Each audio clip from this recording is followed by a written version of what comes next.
Julie Gishuru will be taking stage to steer the conversation that starts today. Asante sana.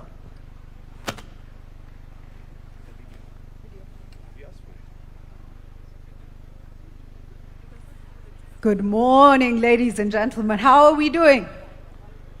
Siski? How are we doing? Tuko hapa kujenga Kenya. Kujenga nchi yetu. I want us to reflect for a moment, and we're going to have a video on just now. But just before the video plays, I want you to ask yourself a few questions. What is Kenya? Think about it. To you, what is Kenya?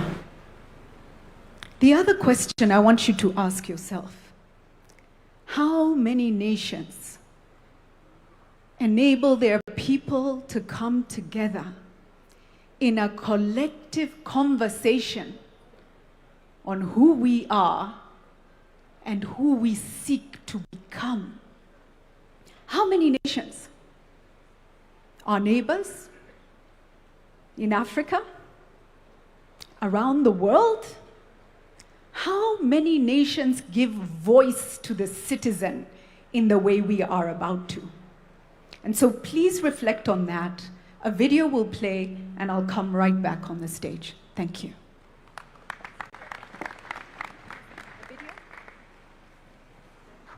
Please, studio, let's have the video. Naonekana studio yetu hawajafikisha Vision 2060. Twende kazi.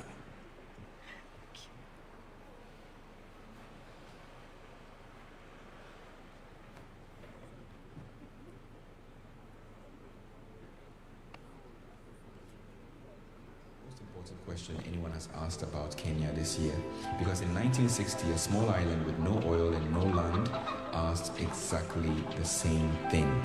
They moved a nation of villagers into high-rise flats. People carried their chickens up the stairs because nobody gives up a life on the word of a government. 60 years later, Singapore is the richest country in Asia. It still has no oil. It refines everybody else's.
Tuesday morning, 5 million people, 12 million journeys a day, a road network designed for a town. 30 kilometers underground, 25 stations, East lands to town in the time it takes to finish a phone call. Nairobi first drew this line in 1948, and again in 1972, and again in 2014. This time it is cabinet approved, county approved, and priced. 1 trillion shillings. We are growing the wrong way. Outward, plot by plot, eating the farmland that feeds us, then running a road, a sewer, and a power line to every plot.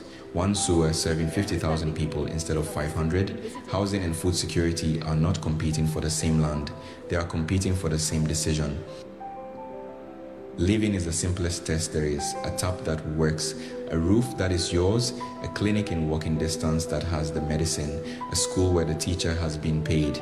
The levy has taken 212 billion shillings off Kenyan payslips. By the government's own count, 8,367 homes are finished. That gap is not an accounting error.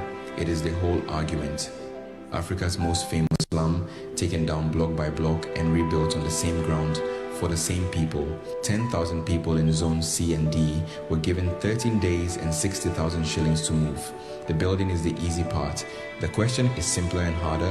Who gets the keys? For 60 years, farming here has been a bed placed twice a year on rain.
What Kenya do we choose? And we get to talk about it. We get to talk about it. If you remember the 80s, how many remember the 80s? Let's see hands. Single party rule, right? We pushed for multi-party democracy. We went into the 90s. We achieved multi-party democracy. We started the push for a new constitution. And we pushed and pushed together as a country. And then we hit the early 2000s and we formed the Bomas process. And the CKRC, the Constitution of Kenya Review Commission. I say this because so many young people don't know where Kenya has come from. The Constitution of Kenya Review Commission spent years at Bomas of Kenya in Lang'ata, taking the views of Kenyans from all over the country, through their representatives, through civil society, spoke and spoke and spoke, and argued and argued and argued, and debated and dialogued. And we got our first draft, which did not pass the scrutiny of Kenyans. Do we remember? It did not pass the scrutiny of Kenyans because it was taken back to Kenya. And then we went back to the drawing board. And then we had a new constitution. 2010, was it? But Vision 2030 had already been birthed. And now we get to birth a vision under our new constitution. And many a time we are frustrated in Kenya. But how often do we stop to say, thank you, Lord, for a country where we can push for what we want? And for that, before I invite our panel, I want to ask us to celebrate our country and ourselves in ululation. I am so proud of being Kenyan because of processes like this. Ladies and gentlemen, leo we are all wananchi. Your Excellency, today we are all citizens. Is that okay? Thank you so much. Allow me now to invite our panel to come up and take their seats, and we will start a dialogue. Dr. James Mwangi, please come up. Let's give him a round of applause as he makes his way up. Daisy Amdani, who's the Executive Director of CRON, focused on community advocacy and awareness. Give her a round of applause. Dr. Mwangi, I didn't give your role because everyone in Kenya knows who you are and what you do. Please take your seat. Please sit where you are most comfortable. Next, let me ask Betty Maina, former CEO of the Kenya Association of Manufacturers, to come up and take her seat. Faith Beatrice, President of Daystar University Students Association. Faith, where are you? Please come up, give her a round of applause. Mwita Ian Matiko, student leader, Kenya Methodist University. Let's give him a round of applause as well. Festus Mwanza Kaluki, youth leader from Machakos, representing people living with disabilities. Let's give him a round of applause as he comes up as well. And also with us, Ambassador Bitange Ndemo. Please do come up and take your seat. He's Kenya's ambassador, I believe, to the Kingdom of Belgium and the European Commission. Please do take a seat. Thank you all so much for joining this conversation. I will start with a simple question. How far have we come as a nation, in your view? And what have our greatest achievements been? And then from there, for you, where are we going? Where should we be going? And how do we get there? Can I start with a youth voice? Faith, kick us off. Thank you. Thank you so much for this opportunity. So one great achievement that we've seen is the development in terms of roads. We've seen Kicc Highway and a Vision 2030. That's one of the developments for Vision 2030.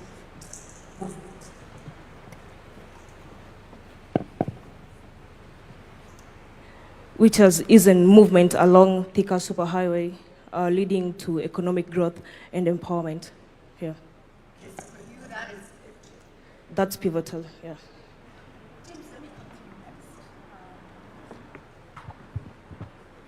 Sorry, Kenyans are adaptable. When things don't work, we figure it out, right? So that's another wonderful thing about us. James, take us to your journey. Of course, you are part of Vision 2030. You have also been part of building Kenya, private sector, but also wings to fly, and development-wise, you've done a lot. How much have we achieved? And where are we going? Thank you very much. Thank you very much, Jury. Looking back, we have made very significant progress, but progress is always relative. You only appreciate how far we have gone if you look at our age of 60 years relative to other economies and their age. That's how you really appreciate. But at the Vision 2030, the data was out there. We are ranging between 50 and 80 in terms of achievement of targets. So when you get 50, you have passed. If you get 80, you have done very well. So it is really a question of relying on data. Could we have done better? I think Professor Ino's feedback, because he held the mirror for us, there are areas we could have done better. And that is why it is important to formulate Vision 2063 so that we can do better in the areas that we did well, but also continue to do well in the areas we did well. But I would like to single education and health. To me, while the indicators have not really been what they should be, getting 1.2 million children to sit for an exam in 1 year and graduate to the next, that to me is a huge achievement because we have moved from a very low number. Where are we going? I think where we are going is, and I was sitting next to a dream, is fulfilling his dreams. This vision is not about our generation. This vision is about our children and our grandchildren. And he reflected where we are going. And it's, as he spoke, I was amazed that he's helping us to see where we didn't get it right, that we could have been more people-centered. It's really him, it was all about people. Education, security, health, neighborliness, environment. That is all about people. Yes, we did lay foundation in infrastructure, but Adrian representing the people for who we are here wants a people-centered vision.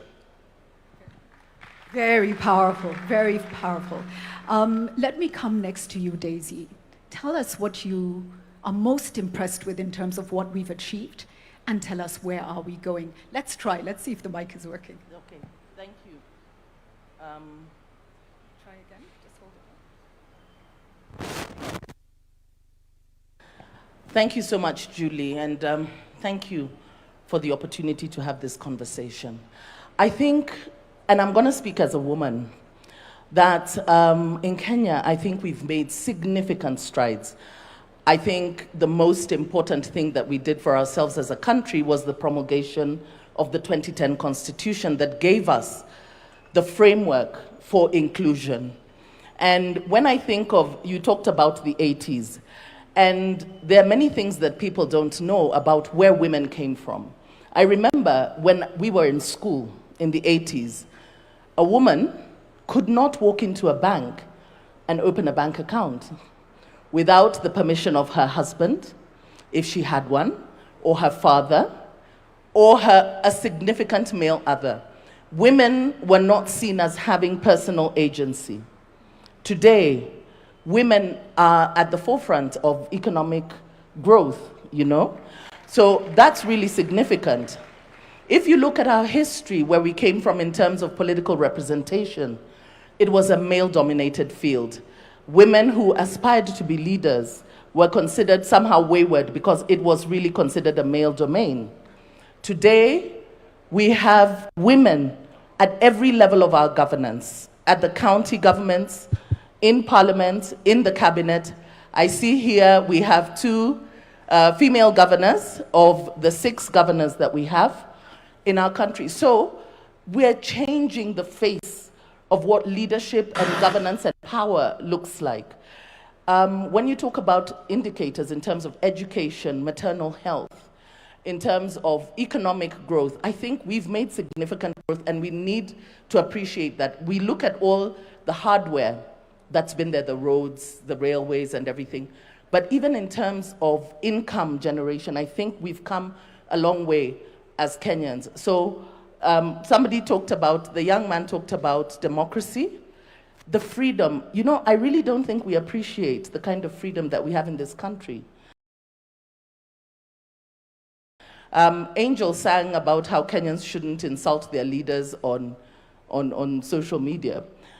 The freedoms that we have in Kenya, the ability to be able to speak and express yourself, I think this is something that we take for granted because it's not available in many other jurisdictions, but in Kenya we do, and that's why I appreciate this conversation, because it's giving us an opportunity to be able to have a conversation and channel our energies towards talking about the Kenya we want to see beyond Vision 2030, but also to diffuse some of the tensions that are there, because we agree that we're having this conversation within a context of a lot of uncertainty in terms of employment, economic pressures, and all that. So there's also skepticism as to why is this conversation coming at a time like this, just a year before elections. But I think it's important that we have it now. That's why it's important that we have it now.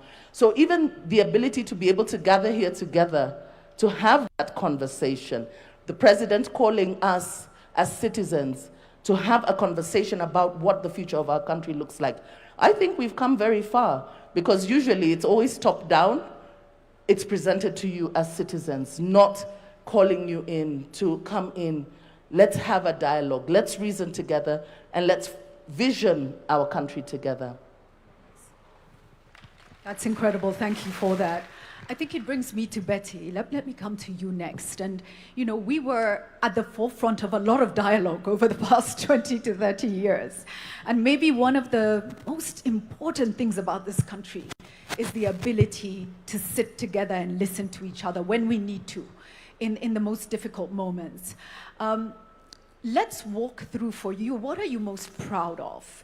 And now as this country comes together in this discussion, starts this process, what's the realistic, you know, process that we need to go through? And I think it will be discussed further, but this is not a short journey.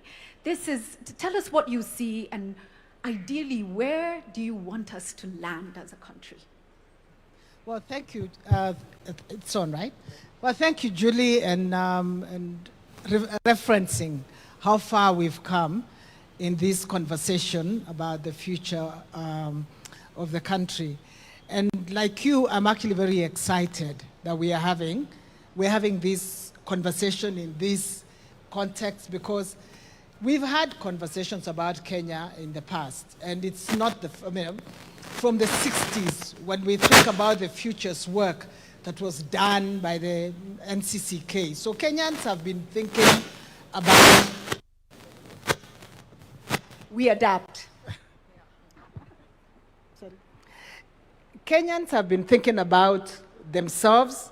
We gave ourselves a vision at independence. We gave ourselves the goal of eradicating poverty, disease, and ignorance. And therefore, we've been shaping our futures over different times. We've seen, as James has said, if I think about our childhood, when we grew up, you know, I'm thinking it's my age or slightly older, the differences in, you know, our experiences as children then, and where we are and where our children and grandchildren, because now we have grandchildren, are growing up, those are totally different society and a better quality of life. So I think we need to give ourselves credit that we are not where we were in 1963. But we are not where we would like to be. So we've accomplished a lot socially, politically. We've celebrated the Constitution. Economically, we've seen better livelihoods than we experienced. Education, health. There are many things that we can talk about and celebrate as having accomplished as Kenya. But we are also aware that there are things. We gave ourselves 80%.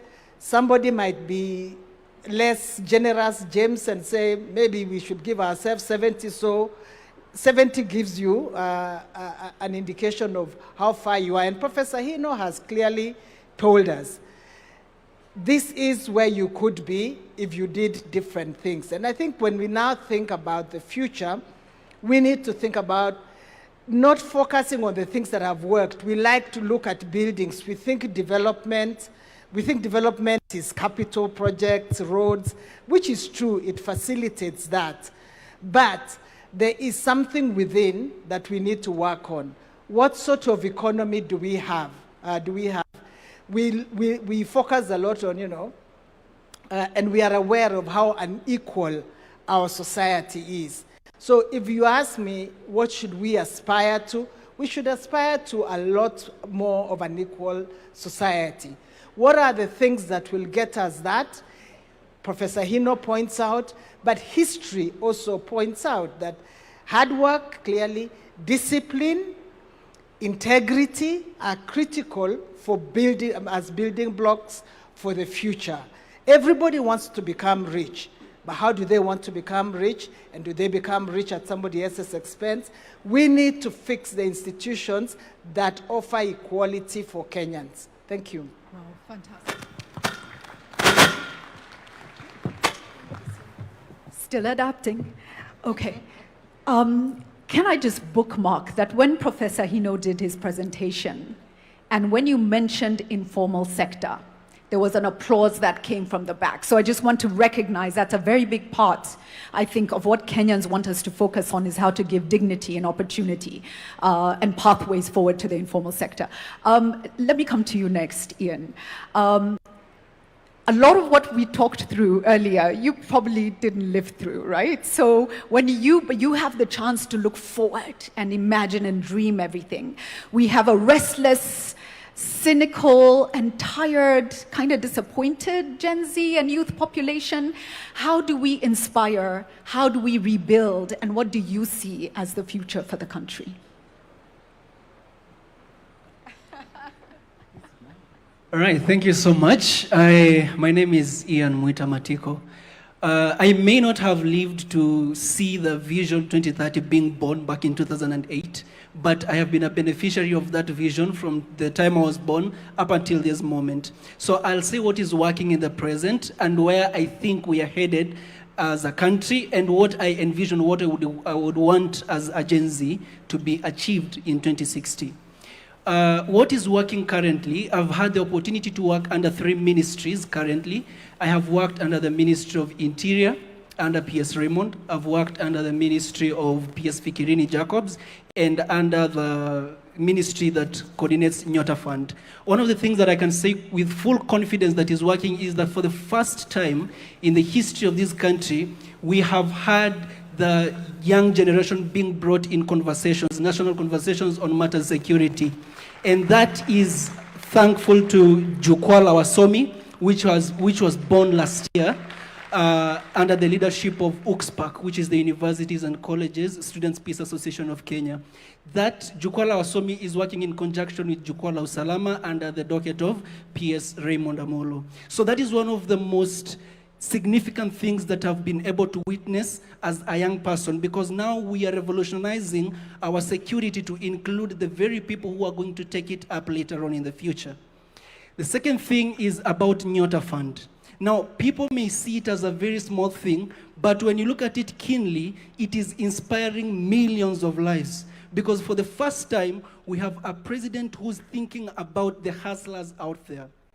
This Nyota Fund is revolutionizing the way in which we think, because we don't want just to tell people that we're giving you employment. We want to show them that this is how we are creating these job opportunities for you and inspiring you to a future. And the third one is, when you look at the National Youth Council, NYC, the last time the election, for the first time we had it gazetted this year that the youth are going to elect their council to represent them in terms of government. And that is thankful to PS Fikirini. So that is what I've seen that is working currently. But what do I envision? Which Kenya do I want in 2060? One of the fundamental things that we need to underscore is the Kenya that we are building. We are not merely building Kenya for 2060. We are building a Kenya that we will want to leave behind for generations that are coming in. One of the things that I'd want to highlight is especially the health sector and the education sector. Let me begin with education. We must revolutionize the way in which we educate our people.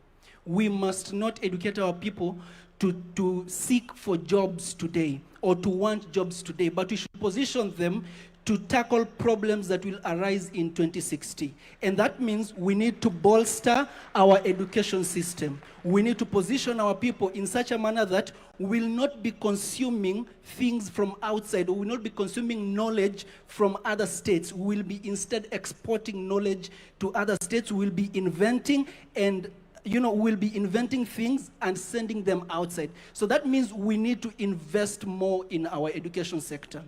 The second sector is health. We cannot be 60, now for 2060 will be 100 years, yeah? We cannot be 100 years old and we are still relying on external aid in terms of medicine, in terms of vaccine, because we are 100 years old. So we should invest in the health sector such that our young scientists, our professional doctors, our brilliant minds can come up with research. That research can be sponsored into the future, and they can dream about a Kenya that can, also innovate. We don't want to go to other states to compete in events. We also want to host those events, and we want to be better at those research competitions. So that is the kind of Kenya that I envision. And if I've been following the mind of the president, if I've been following the mind of the president, when you look at the trajectory that he's trying to build, he's trying to turn Kenya away from consumer country to a producing country, if you look at it keenly. So that is my input for now. Thank you so much. Thank you so much, Festus. Ian, Festus, let me come to you next. You're a leader in your own right. You're doing that in Machakos County. What are you happy about in terms of what Kenya has achieved so far under Vision 2030? And what is your hope for 2063, Kenya at 100? Thank you, Julie. Is it good morning? Is it still morning? Yes. Good morning, Mr. President. Good morning, Julie. Good morning, my panelists. What has been significant, the achievement of Vision 2030 to us, persons with disabilities, because that is a constituency that I speak for and work for.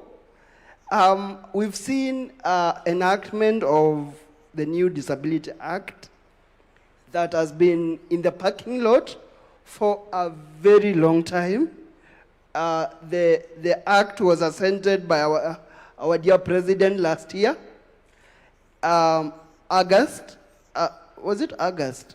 Sometime last year, and that was a really great milestone that spoke to the intentionality of our government in terms of including persons with disabilities in their activities. We've also seen significant efforts by the government, especially in mashinani, whereby nothing can happen without us being on the table and having our voices where conversations are happening. Kudos to the Ngao team and to the other government sectors like the judiciary and other parastatals of government. And the hope that I have, or the hope that I see is, number one, before I go to the hope, can I cite an oversight that I have seen? Because this is a conversation anyway. When you look around this podium and online as well, we are missing a very critical accessibility format for those that are following online and those that are in this place with hearing impairment. It was an oversight, and I give it as a recommendation that next time that is looked at critically, because Thank you. this being a national conversation, then it ought to carry us all to the other side of the river. And the other observation that I have made, I'm moving to my hope. I have also observed that in most of our activities or our events, we are not intentional about including persons with intellectual disabilities. When I speak about persons with intellectual disabilities, is the people that we sometimes shun away from because of their complexity of their disabilities, in that the way they take concept in and the way they give output out is a little bit different from everyone in our midst today. And I believe that is something that in our next roadmap, we should have an intentional way of targeting, really targeting persons with intellectual disabilities and those with autism.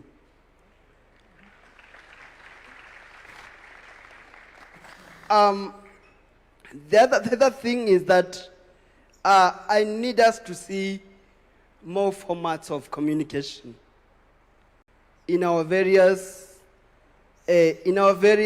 engagements. I'll give examples. Persons who are short-sighted, that do not see small letters. How inclusive are we when we are projecting? Even I was struggling. In our screens, how inclusive was that? And those that use Braille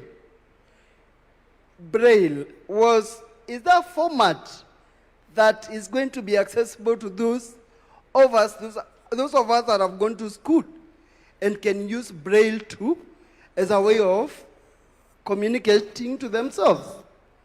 Again, we have a very forgotten group in the communities that have not been participating in our activities most of the times because of the barriers.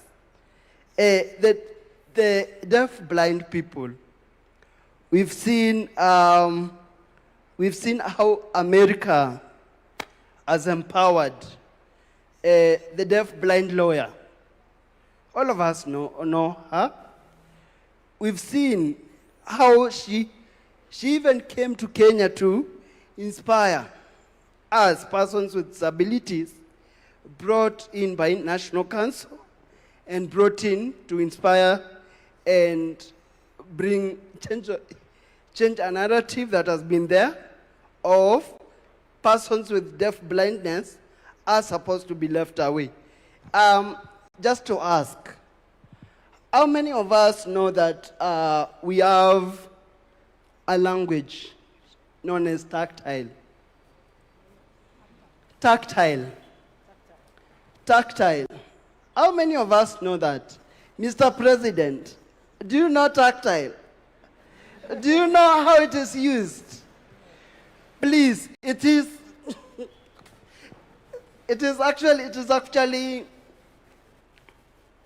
embedded in our national book, our reference book, the Constitution of Kenya, whereby it's a mode of communication for those who are deaf, blind.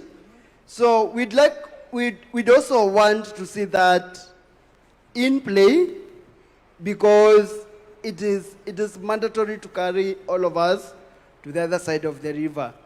Now, yes. I am going to my hope. The Kenya I hope to see.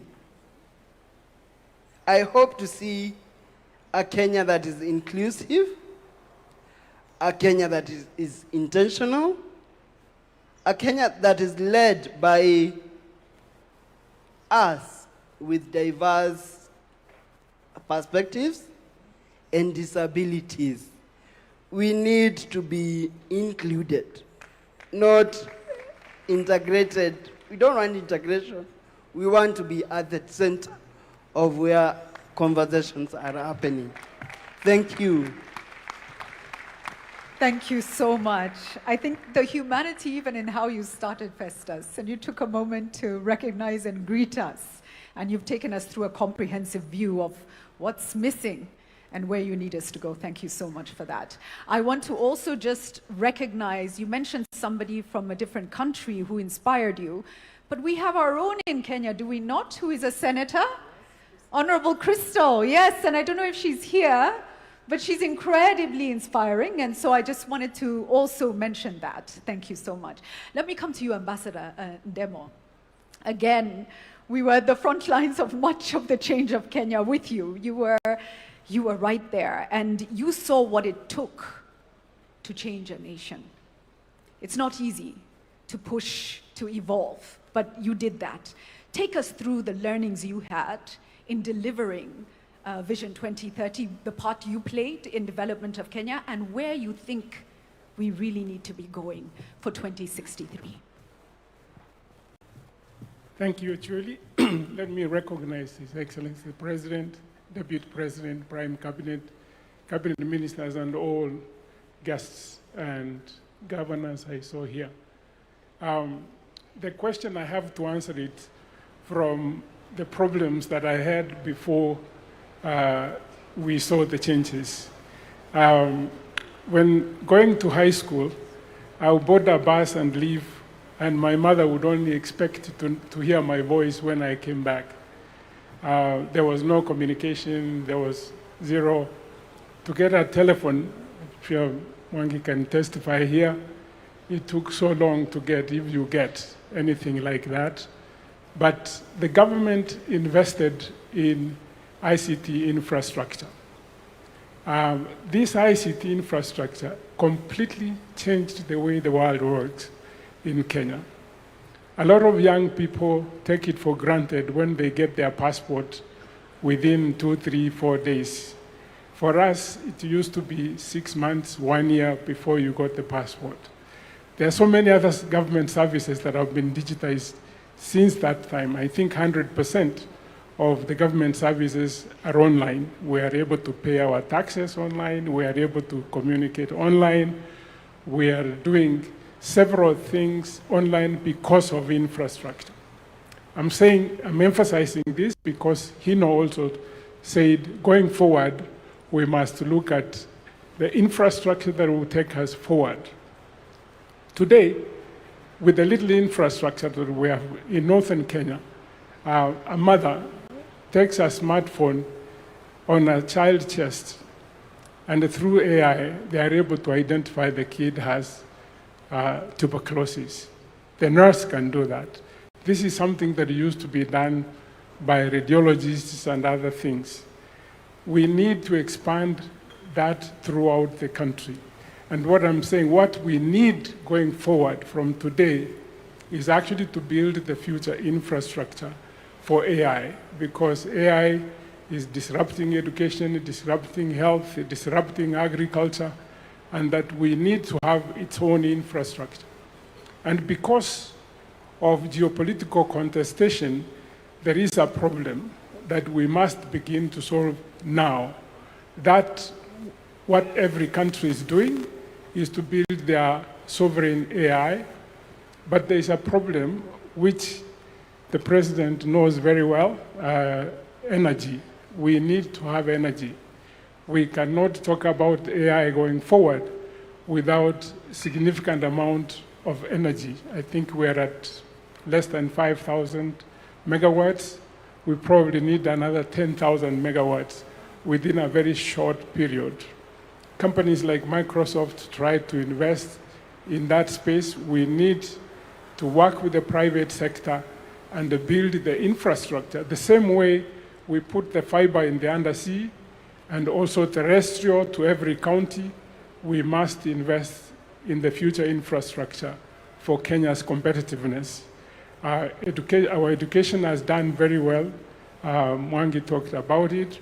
We need to leverage AI because what the studies are showing is that most of us who have been teaching, we teach an average student. But with AI now, we can identify the needs of every child and actually provide the right thing. It is not going to destroy teachers. It's going to facilitate teaching. I would stop here because I can say. Thank you so much. The simplest way, I think, to understand AI is to see it as a tool. Ni kama jembe, yeah? It doesn't replace the person who needs to do the work. Maybe jembe is wrong in today's environment, but it's a tool. Your Excellency, I do want to come to you before we open to the floor. As a leader, same question. What are you proud of in terms of what we've achieved so far? And where are we going? But as a citizen, as a farmer, where do you really want us to go? Please tell us. Thank you very much, Julie. And good morning, everybody. Vision 2030 in 2008 became the roadmap for us as a nation to think long-term about our development. Maybe I see some people straining to see. Long-term for us to plan our way into prosperity. And we must commend President Mwai Kibaki and the vision bearers then, who provided a platform for us to put together what today is finally in the sunset years. Vision 2030 has provided a framework for us to figure out our development. It set out that Kenya should be an industrialized nation, middle income, high quality of life in a safe environment.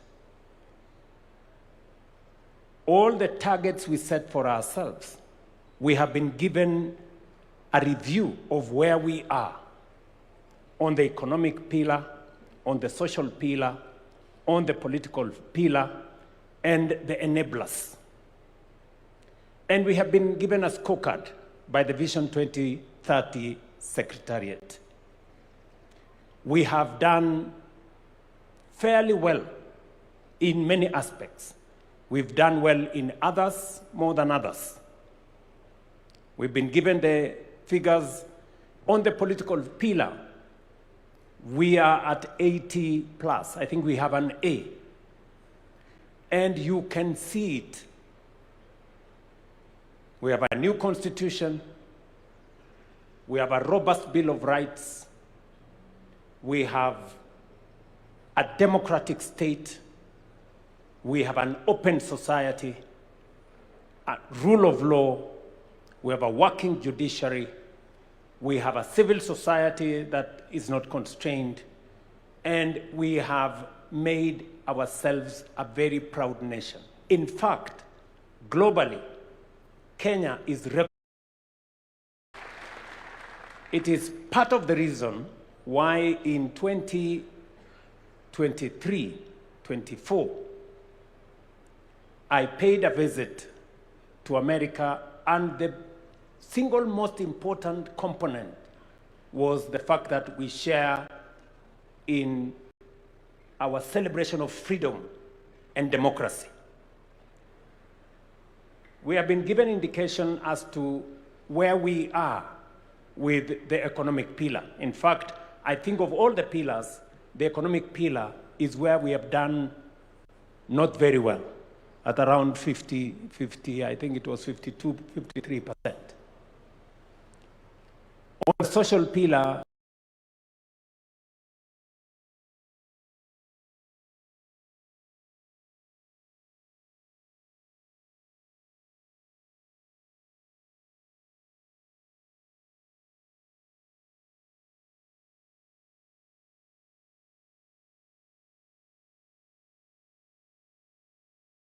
we are around 60. We have made households going to 11 million households connected to electricity. Our transition on education is significant. We have done very well. But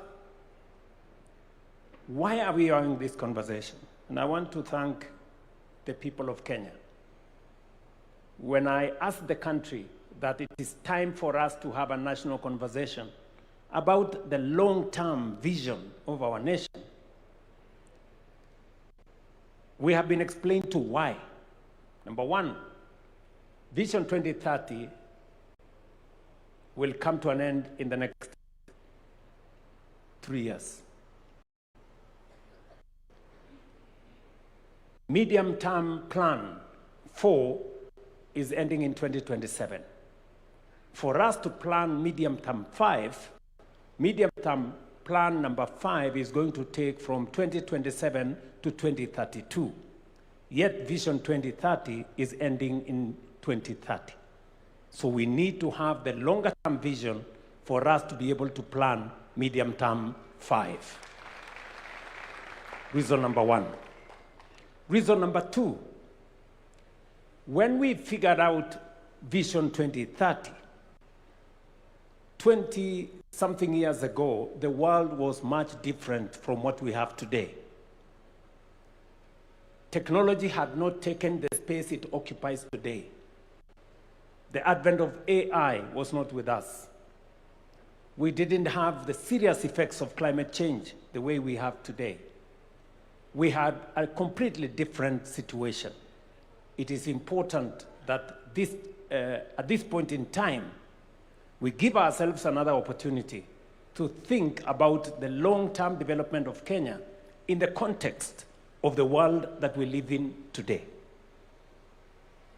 Number 3, when Vision 2030 was developed, it was developed before the new constitution.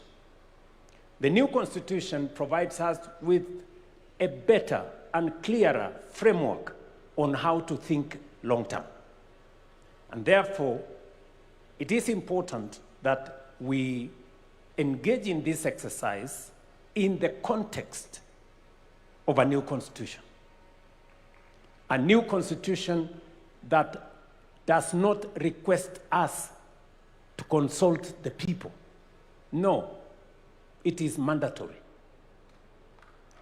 The reason why you find in some cases many people do not understand, do not relate to Vision 2030 was because there was no public participation to the extent that we know public participation as provided for in the Constitution at the moment. And therefore, we have an opportunity this time round, different from the opportunity that was in 2008, to formulate a long-term plan, one that is done by the people, not by government, not by bureaucrats, by the people themselves. And therefore, we need to give ourselves the opportunity, and this opportunity that we have to think about Kenya long term, we want to pick the minds of everybody. The farmers, entrepreneurs, students, technocrats, everybody. Let them tell us what kind of future that we all want to think about. And nobody should assume that any one of us has the monopoly of knowledge. This cannot be, and I make it very clear, this is not a government project. This is a people's project. So Kenyans must prepare themselves.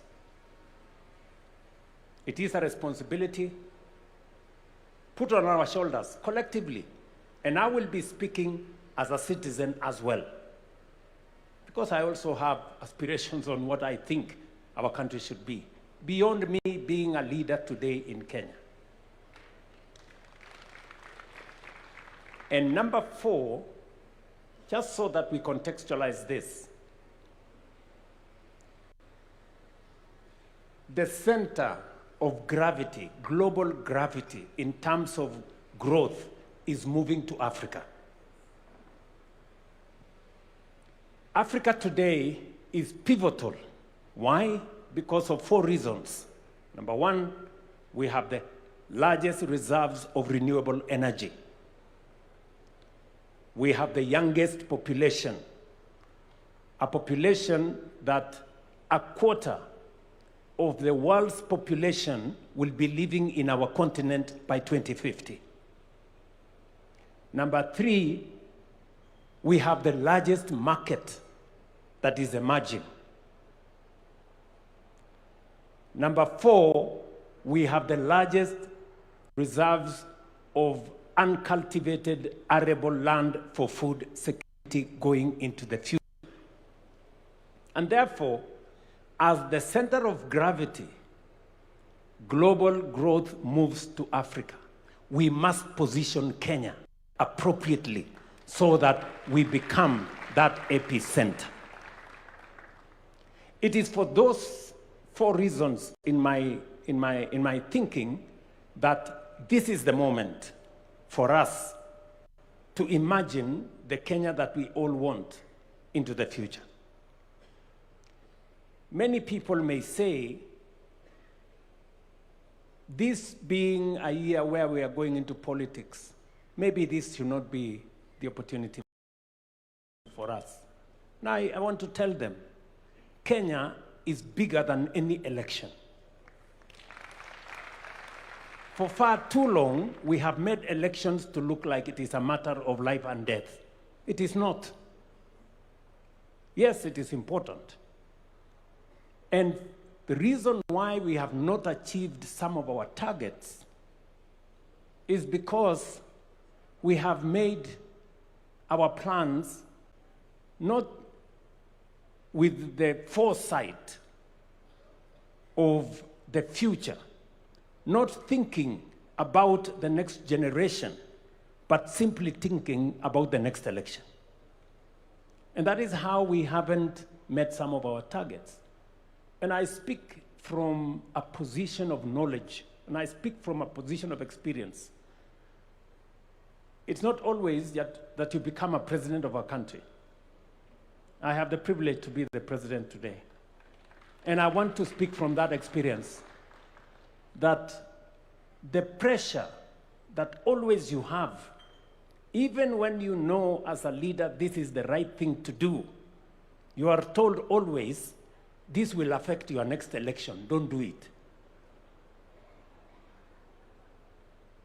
This will affect your next election, don't do it. Many are telling me, oh, you know, why don't you concentrate on the next election? Leave this thing, it can be done some other time. I'm telling them, the next election will come and go. Kenya must think beyond the next election. Kenya must think for the next generation. And I want to ask all of us here to think beyond any election cycle or any administration. We must think about the next generation. Let me conclude. I hope I'm not taking too much time. Let me say the following. I have listened to the presenters. I've listened to Professor Anyang' Nyong'o. I've listened to Adrian, the good young man who is 7 years old. I have also listened to Professor Hino. And as we have this conversation, I have picked 4 things. Number 1, Professor Hino has said, for those countries that have succeeded, and he's given us examples of Singapore, Malaysia, he's told us about Vietnam, and all the other countries. What was central to their quantum leap was the people. Not the oil, not the gold or resources, it was the people. And we are lucky as the people of Kenya because we have the people, and they are very hard working. So we have what it takes to lift this country to the next level. Number 2, he has told us to pay attention to inequality. A very serious challenge in our nation is inequality. We have too many people who still sleep hungry. We have too many people who are jobless. We have too many people who don't have income. We cannot progress as a nation when we cannot take care of the vulnerable. So Professor Hino has told us 20% of the bottom poor account for only 5% of income, while 20% of the rich people, of those of us in the higher category, control 50% of income. So 20% bottom, 5% of income, 20% top, 50% of income, meaning 10 times what the bottom has. We have to pay attention. We have to pay attention. How we lift those low-income people, how they access, how their children go to school, how their medical bills are paid, how they access employment opportunities, and how we create equality.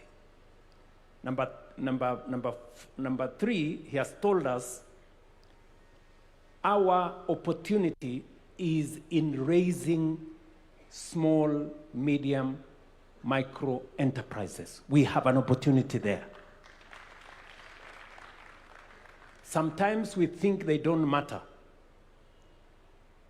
But the good professor had told us that is where our opportunity is. How do we make micro, small, and medium enterprises grow?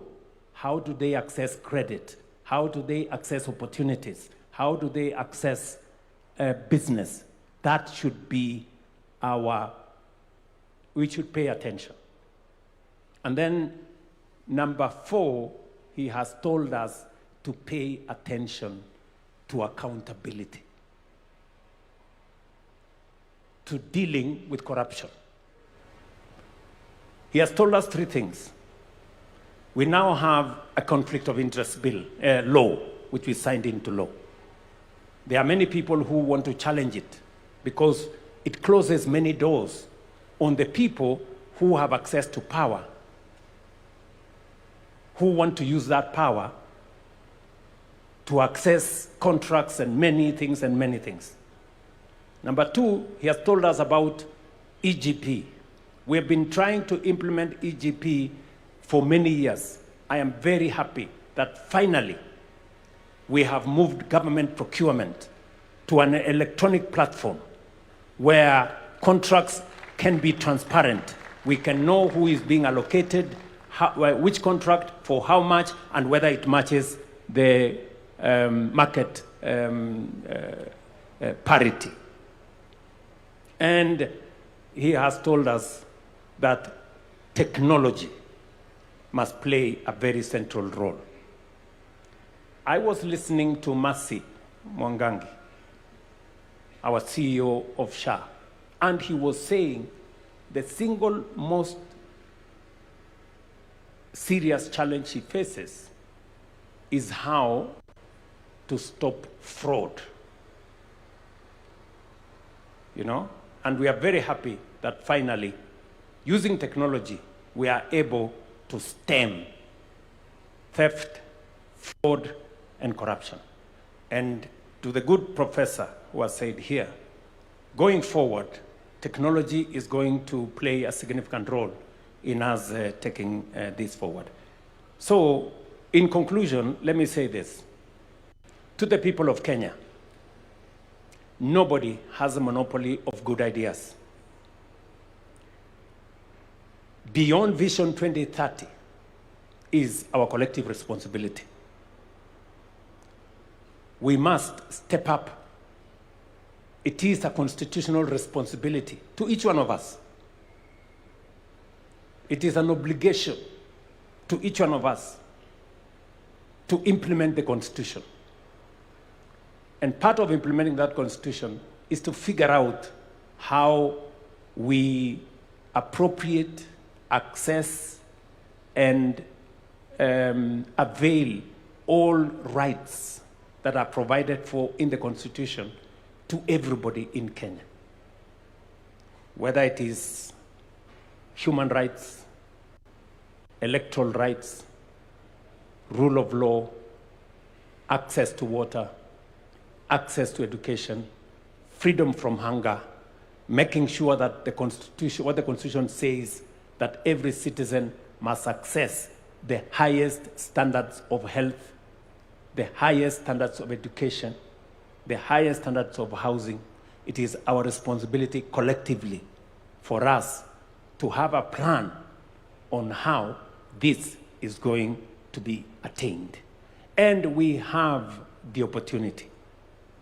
I want to pledge here that government is not going to lead the talks. It is going to facilitate.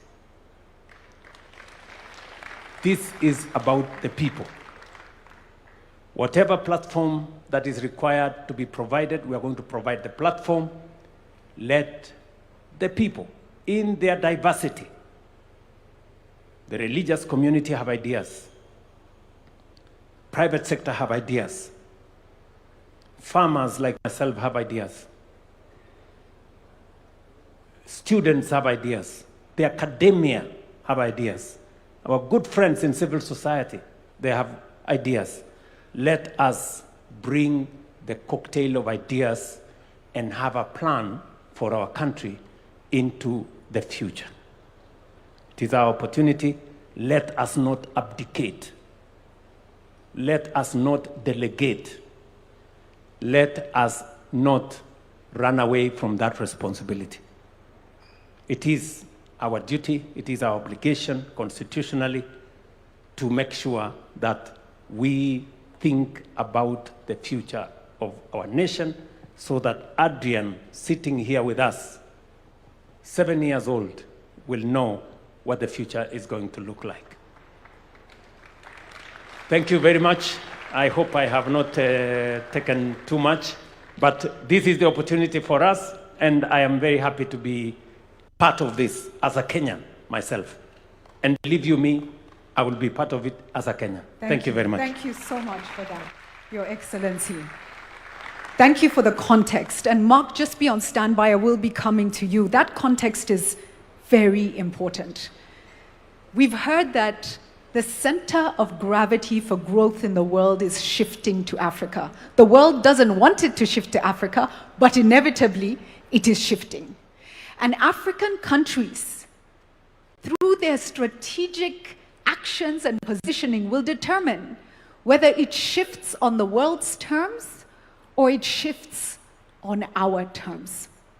Kenya today, and Your Excellency will confirm, has been tasked with building an AU that is fit, informing the build of an AU that is fit for purpose for Africa today and the Africa we want. Kenya is doing that. Yes, and it is important. Kenya today has been tasked by the world with convening around the issue of trust. The Trust Summit is being held in Kenya under the Ministry of Foreign Affairs. And the world is looking to Kenya to tell the world, what are we learning about how we rebuild trust in communities, in societies, between citizenry, with government? How do we rebuild trust? So Kenya has a responsibility to think deeply about where she is going for ourselves, but also for Africa. Does that matter to us? I hope it does. I hope it does. Mark, I'd love to come back to you now to take us round the room. Yes, I see Wananchi hands. We're ready to speak. Thank you. Thank you, Julie, and thank you for those who... So I'll just start here and then you'll pass it back to the lady right behind you, young lad. So crisp and short. Good morning, everyone. My name is Sean Karanja Kinyanjui. I'm an investment professional, born, raised, and living in Nairobi. I'm a portfolio associate at a Pan-African venture capital firm. So on a day-to-day basis, I get the privilege to speak to entrepreneurs across Kenya and Africa and deploy meaningful capital into their businesses. I give you this context because every day I get to see Kenyans and their talent and ambitions on a day-to-day basis and even back and support these businesses. But I also see a lot of strong ideas and entrepreneurs held back by gaps in capital, infrastructure, and execution as well. And so for me, a vision beyond 2030 is very personal because it affects the trajectory of my career in the investment space, fundamentally. It also affects the legacy that I leave behind for my family. I'll be not so old, but approaching retirement by the time 2060 comes about. And so I need to personalize these goals for you as my leaders so that you understand what needs to be done for me as Sean. I can't speak for everyone here and the mic will go around the room, but I have 3 key goals that I need to achieve by the time I am 60. And the first one is to be a captain of my industry. I want to sit like James Mwangi here on the podium and say, I'm a global allocator of capital, that people can come to Kenya and say, where's Sean? Let's give him capital. And under this framework of investment that we'll lay out for 2060, I will be able to manage and deploy that capital into our entrepreneurs and spur our economies. But for that to happen in this plan, we need to make sure that there is predictable monetary policies, strong and transparent institutions, investor confidence, so that when someone says, I am domiciling my fund in Kenya, they're not scared that most of it will go away to punitive measures or lack of transparency or get lost entirely because there is no strong ecosystem to support the businesses they invest in. And Mr. President, I do agree with you. Fundamental to that goal of mine is going to be eradicating poverty, because businesses and the investors behind them are only as good as the income that the everyday Mwananchi has to spend on the products and services that these businesses offer. So that needs to be a thing. And Mr. President, just like you, I have a love and passion for agriculture. At our fund, we get to invest into agriculture products and projects across the continent. And I've seen the math, I've seen the data, I've seen the capital flows. And let me tell you, young people, agriculture is the way to go. We have the opportunity to become the food basket of the world. And one day I want to say that I want to step down from my role as the future James Mwangi and get into agriculture at scale. I want to become a farmer and export and feed the world. But to do that, the economics of farming in Kenya also need to work. Access to markets, logistics and transport, water, access to land, all of those need to work for that dream to happen. And my final dream, I just got married a month ago, and, and I plan to go forth and multiply. And so being a father, being a husband, being someone who raises a family in Kenya is core to me, because I need to make sure that my kids grow up in a meritocracy so that their education, their skill set, and the opportunities that are before them are what will open up doors for them, not their last name, not where they were born, who they know. That's the kind of future that I want for my children. And I want to be old in my 60s, living in a Kenya that works, and one that I can be happy in, and I can say, najivunia kuwa Mkenya. Thank you. Over to you. All right, let me pass it over to you. And let's keep it short and crisp. And Sean, just as an interjection, 60 is not to grow old. There are 60-year-olds here who feel targeted by what you've said. But I get your point, young man. 60 is not old. We still have very young 60-year-olds here. So, tuendelee nalo. Keep it short. Good afternoon, everyone. My name is Achieng Masawa. I come from the great county of Siaya and a woman representative aspirant. I'm a social impact and enterprise-based consultant. I had a privilege to study in Israel and also study entrepreneurship in US through Mandela Washington Fellowship. I'm also a former student leader at University of Nairobi, where I represented gender affairs and also vied for chairmanship back in 2015. And as we sit here today, I am so grateful that this conversation is taking place. It has been so long overdue. I come from a county where we are the source that have been on the streets far too long. And I'm really, really grateful that one of the least developed pillar is economic pillar. And being a youthful country with a young population, I believe, and today is the International Youth Day, I believe that focusing our energy in enabling the capacity of our young people is the way forward. And today I am greatly challenged that the President of our great Republic of Kenya, Dr. William Samoei Ruto, has led the National Vision Board. I would like to challenge all of us as young Kenyans and every Kenyan to also develop our personal vision board to contribute to the growth of our country and to the journey to Singapore. Thank you so much. Over to you. Melody, you have someone?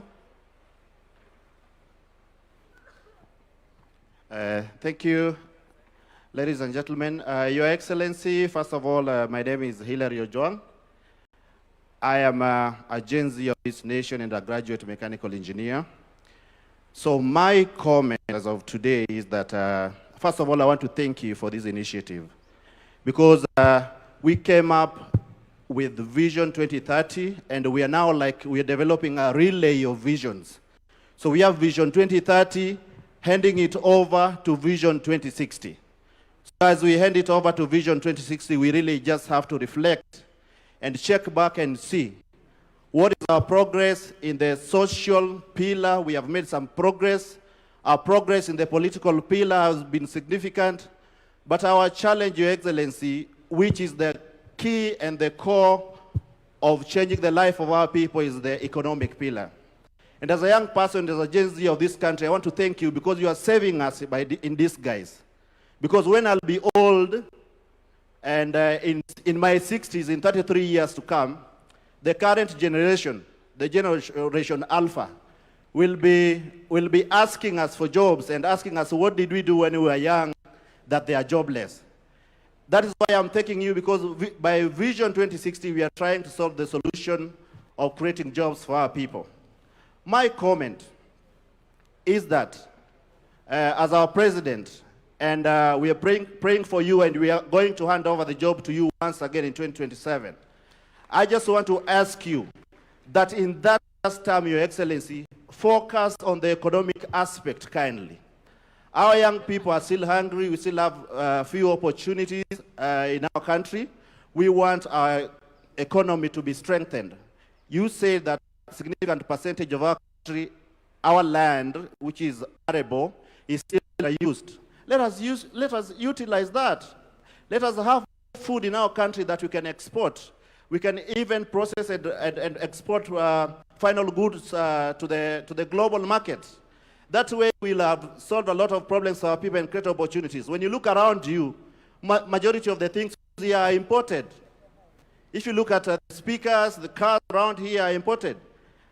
We will only empower our people if we can do much of the job here and export to the global market. Thank you so much, Your Excellency. God bless you, and I appreciate us for gathering here today. Asante sana. Naona sasa kipaza sauti upande huu pia kimeruhusu. Kuna dada hapa, jitambulishe kwa dakika 10 nawe toa mchango wako. Before you hand over the mic, ningependa participate. And to me, Your Excellency, I will say thank you very much. Kama si wewe, vijana wewe kwanza. Your Excellency, remember I'm a clinical student from KMTC, student leader. Na pia hii angalia mahali uangalia wanafunzi wamemaliza course zao za KMTC, and pia Masi Mwangangi angalia mahali hawa watoto pia.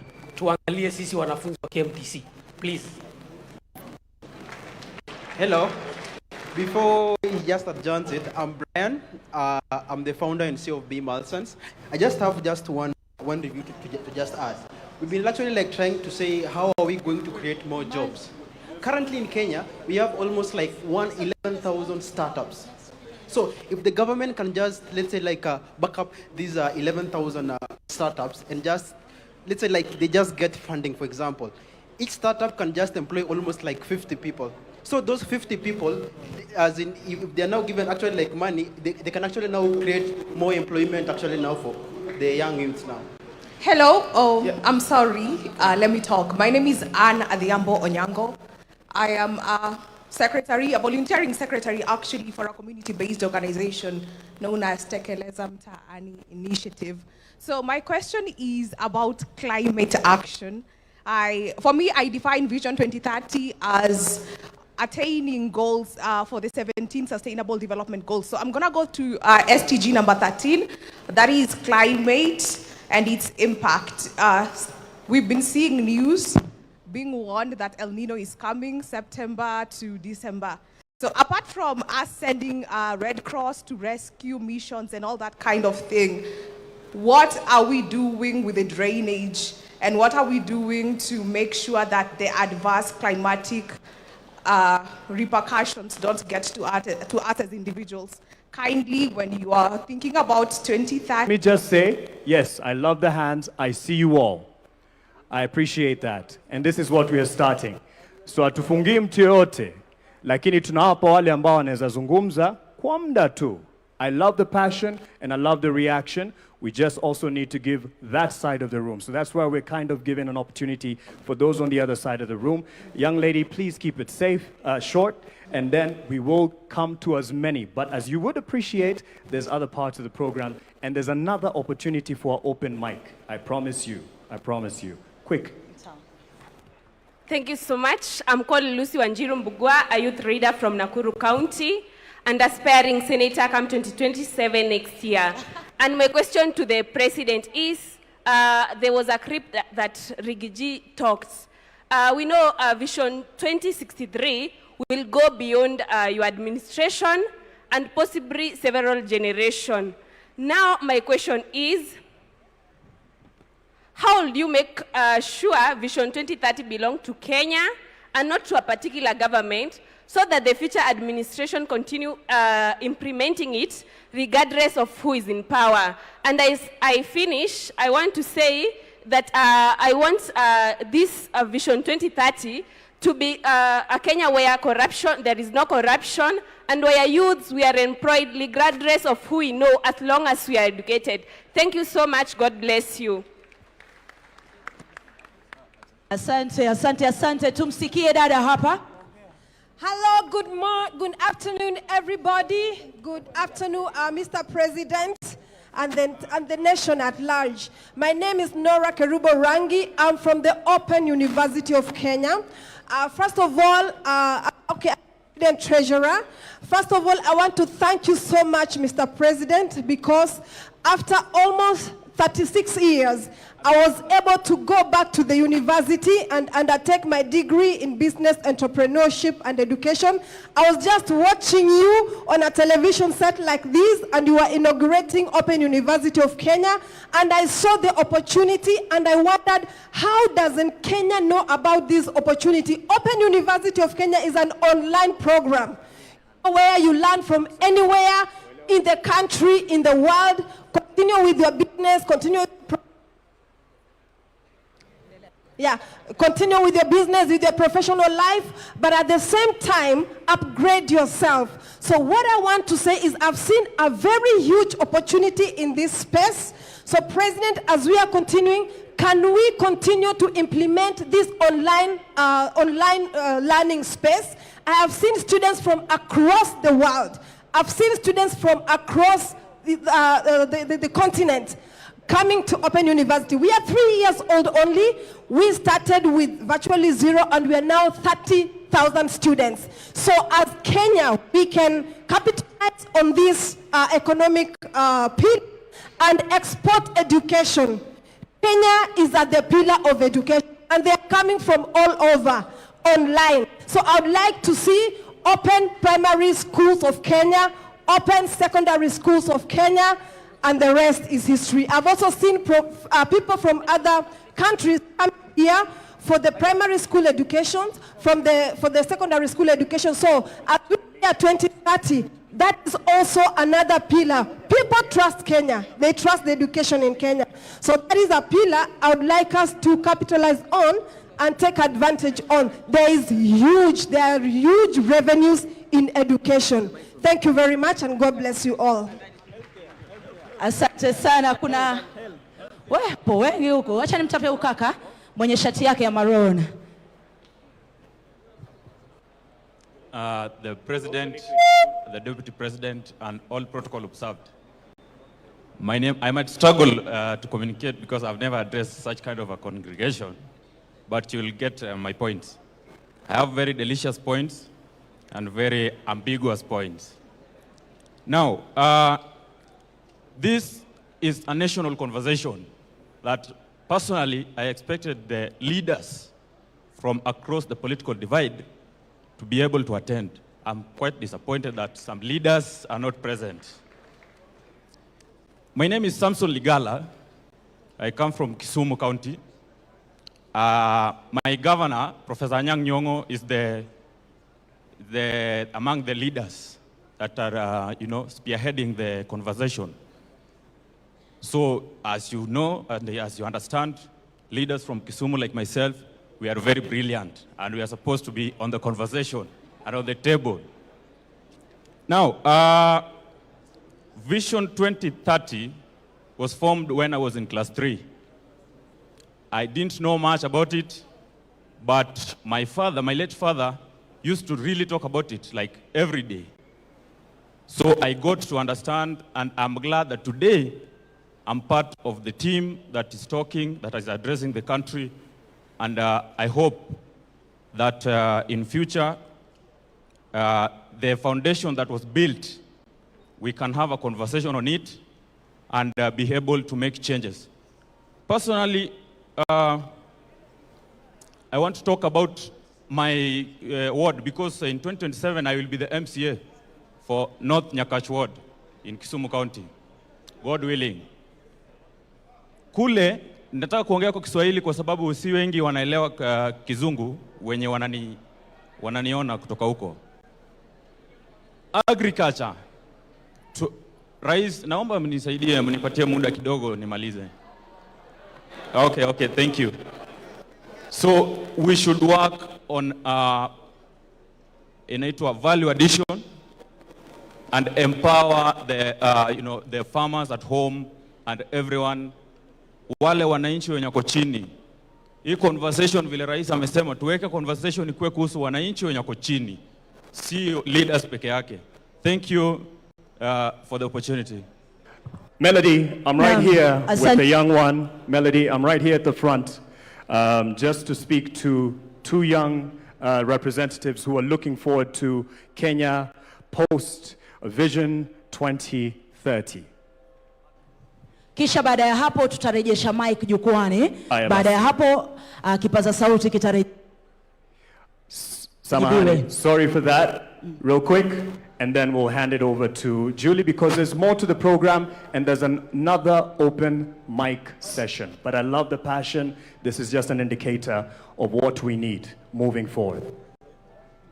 To His Excellency, the President of the Republic of Kenya, the Deputy President of the Republic of Kenya, the Prime Cabinet Secretary, all the Cabinet Secretaries, senior government officials, ladies and gentlemen, children, boy and girl.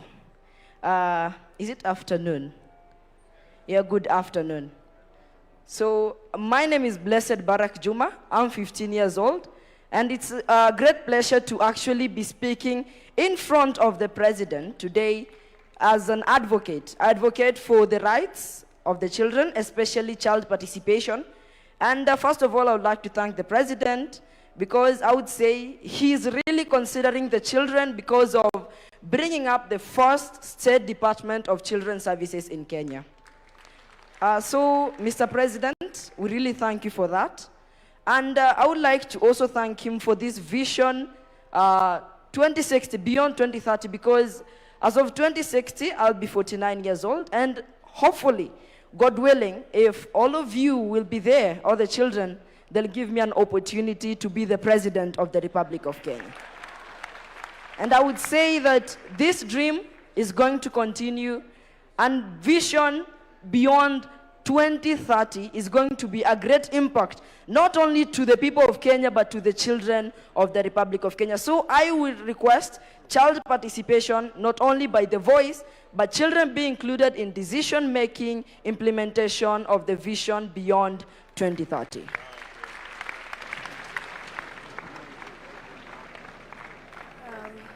Good afternoon, everyone. I really thank the Government Delivery Unit for inviting us to this conversation. So first of all, I'm going to go to the Agenda 2060. In inclusion of children, we would like to have the food security improved by investing in smart agriculture and true strength in schools feeding programming. And also coming to child protection services, we would like to strengthen the system supporting vulnerable families and ensuring every child knows their rights. Mostly protecting children must be included in creating these decisions in the 2060 agenda. Thank you so much. Julie, are you ready to take it up? Just because of time and the next agenda, but there's another open mic and I appreciate the passion. Thank you so much. We are blown away by the young voices. Give them another round of applause, please. And it's a reminder that actually very often our young ones are smarter, faster than us, but we still, as Wazir, have a few things to share and teach you. But this kind of dialogue is so important. Thank you. I know James wanted to talk to the young man, Sean. I think you will get a chance at a conversation because I must wrap up now. Let us give a round of applause to the panel as they take their seats. Sean, look for James. He wants to talk to you. So yes, thank you. Please take your seats. Panel, thank you so much. A better round of applause, please, for them. Please, please. Please. Ladies and gentlemen, as I close and hand over, we talk a lot about Singapore. And Singapore did many big things. But Singapore also did some fundamental, simple things. I want you to Google Lee Kuan Yew talking about the change. One of the things he stopped in Singapore was spitting. To transform Singapore, he stopped the culture of spitting. And they were very angry because they were passionate. They said, this is what we do, we spit. He said, you will stop spitting. And they stopped spitting. Another thing that he did was language. They all had different languages. Sisi tuko na Kiswahili. It's wonderful. They had different languages, and he told them, we shall speak the same. Pende, usi? Pende, we shall speak the same language. And I want to close by saying, as we have these conversations about what we want, part of what we want is individual responsibility. Mnatupa takataka, alafu mna complain. Mnauliza, governor kwa nini? But if governor also is responsible for doing certain things, but we as individuals take our personal responsibility. If you throw something on the floor, ni nani, unataka nani to pick it up?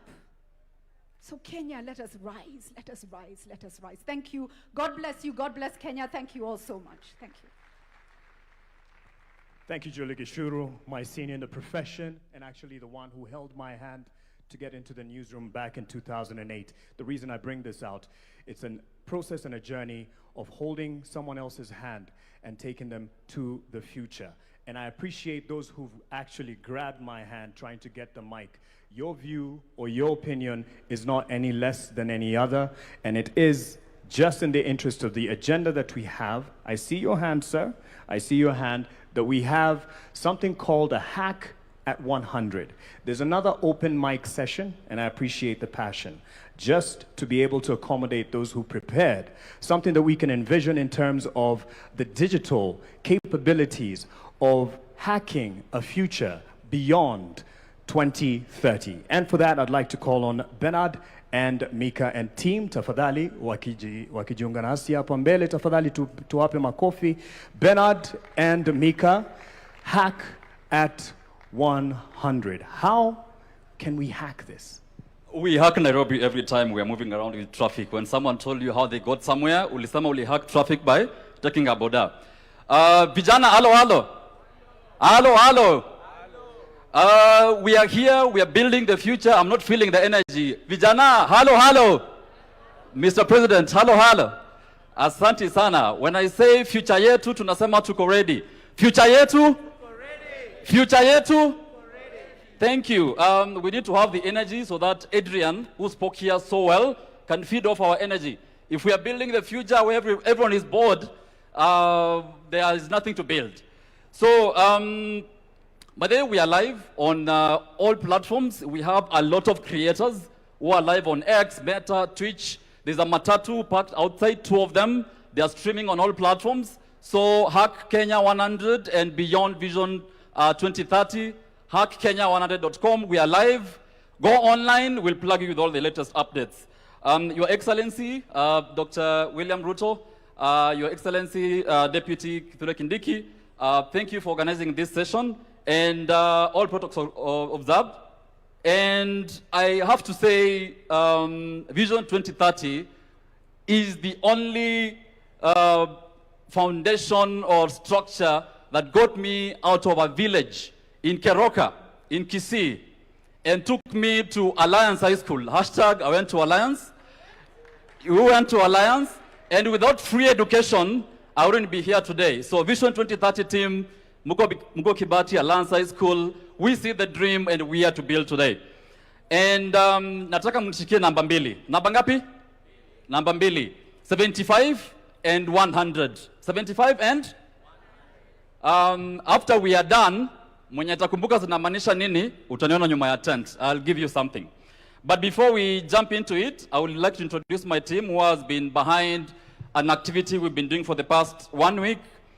We are running a Hack 100 hackathon where we had over 10,000 young people all over the world applying for them to propose bold ideas, bold visions in terms of where they want to see Kenya at 100. We had applications from San Francisco, California, Frankfurt, Shenzhen, all over the world, because everyone wants to be part of building our future.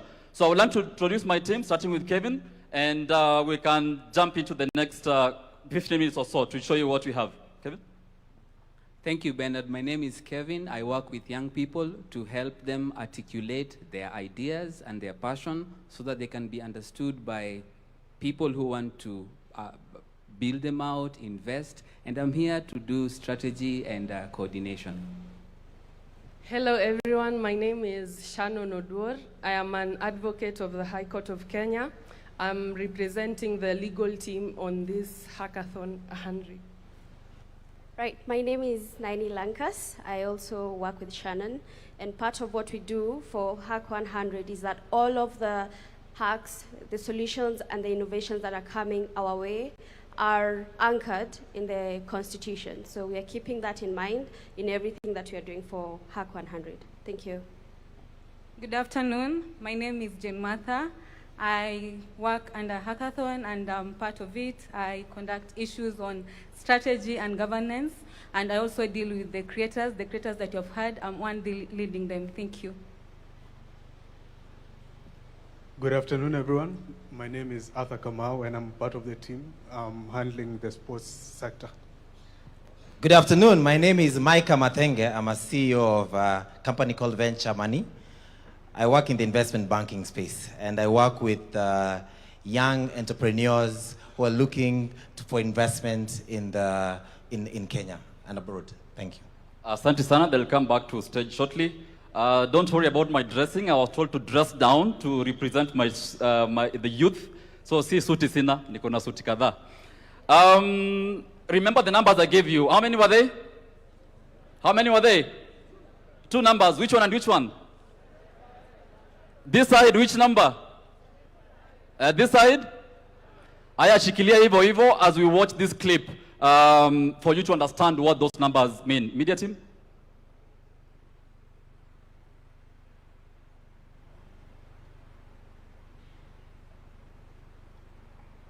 The audio is missing.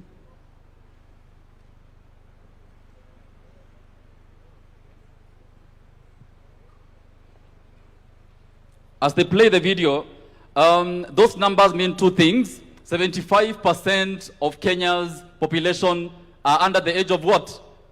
35, right? And if we are not involving them in building this future, we have no future we are building towards. And personally, by the time we are 2063, I'll be probably 70 years old. So I'm building this future for our kids and for our kids' kids. So it's very important for us to involve our young people in building the future we are building today. And I'm not sure that the video is ready. The media team. We invited young people from all over the world to submit bold ideas in terms of what they want to see. And we challenged them. If you were to envision Kenya in 2100, what would you like to see? Where would you like to see education? Where would you like to see energy? Where would you like to see technology and AI? Personally, I'm a co-founder of a company. I lead teams across the world, teams in Nairobi, teams in Lagos, San Francisco, and Cape Town. Every day we see how AI is changing how we work, right? Professor Bitange said AI is going to change how we are going to work. So how are young people seeing all these changes that are currently panning out across the world? So the future we are talking about, young people have started building that future today. And the idea we had was, we had a hackathon happening across the country, and builders were building ideas, and all of them were assessed by a team that is capable to actually analyze which idea has the potential to have an impact for over 1 million people. And we had a bunch of them who are building those solutions. And I would like Micah to come and introduce some of them here as we wait for the media team to play the video clip. Micah? Thank you so much, Bernard. I would like to invite a few people that were very innovative in the hackathons that we've had. But before I invite them, I'd like to tell you that the youth of this country today are not thinking about problems that we are having in this country. They are thinking of solutions. And I'll give you an example of one of the solutions, ICT solutions, that has been profiled to us. This is a solution that has been created by the youth. It's for savings. The youth are saving. So I'll give you the example here is for a child who is 7 years old, and he's working with his parents, and his parents are saving 200 shillings every single day to buy him a PS.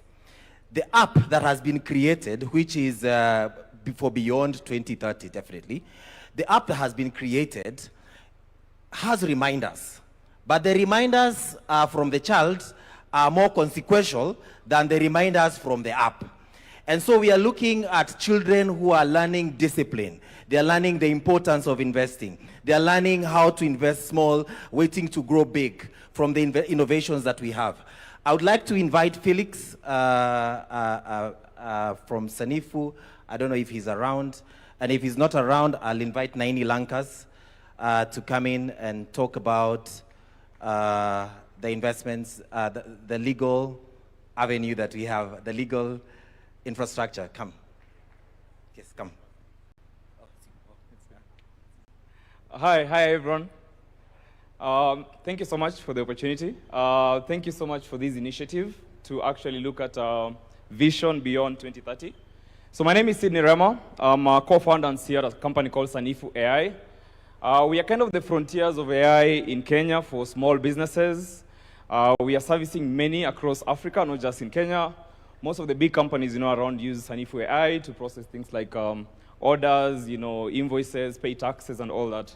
So I think for today, beyond 2030 for us, what we are looking at is we are enabling a new digital economy. We're enabling a new digital economy. Sanifu has the capability to enable young people who don't even have any coding skills to be able to actually build data applications by just describing it, which means we are seeing more people opening AI agencies, servicing businesses that have never accessed AI before. And one interesting thing you'd actually note is that, yes, we do have all this conversation about AI, but I don't think people really conceptualize what's happening. And I say this as let me say as an ex-user. You always have people saying, hey, these are things that are happening maybe in the US and other countries, but they don't really conceptualize what is actually happening. And I would like to suggest something.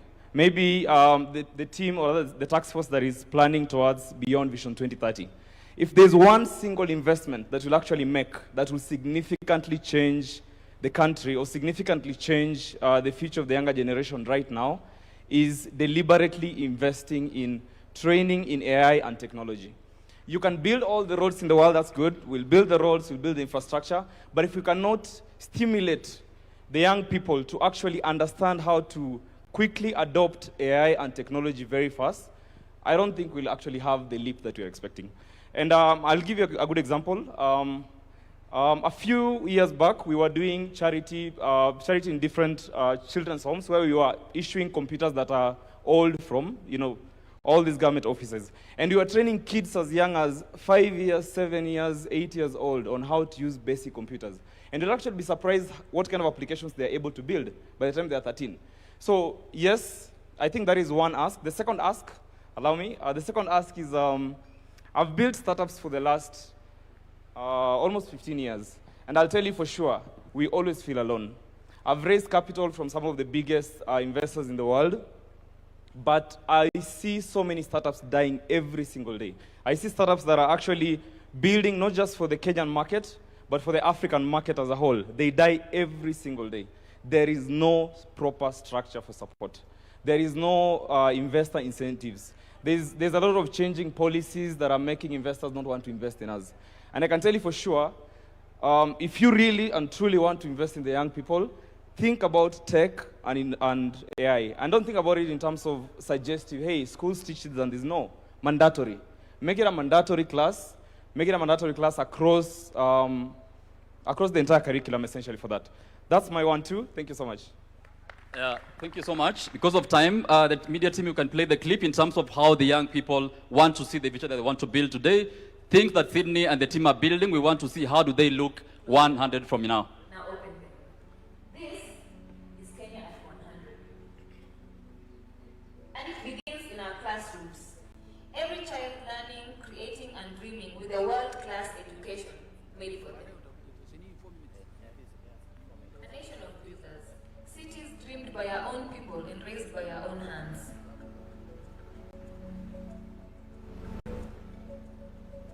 Every corner connected, from the lake to the ocean, no Kenyan left behind.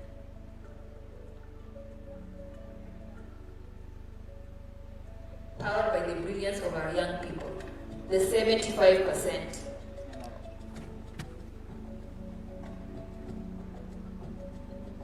Feeding ourselves, sustaining our land, prosperity grown at home.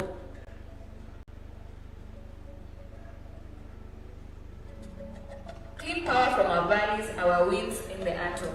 Energy that never runs dry.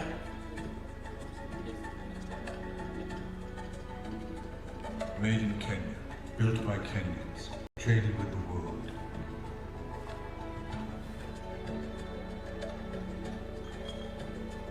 Our wildlife protected, our heritage alive, the world welcomed as family.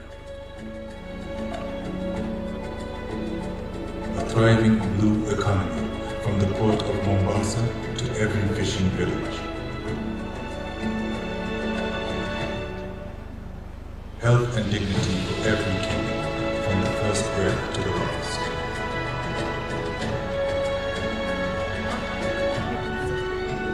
But this future is not a promise, it is a project, and it begins today with you. And we start building today. A time capsule travels across all 47 counties, awakening builders and dreamers. Your ideas, captured and preserved. The boldest go into development with seed financing ready. At Kenya 100, future yetu tuko ready. Future yetu? Future yetu? Now you understand the concept of the 100 and the 75, right?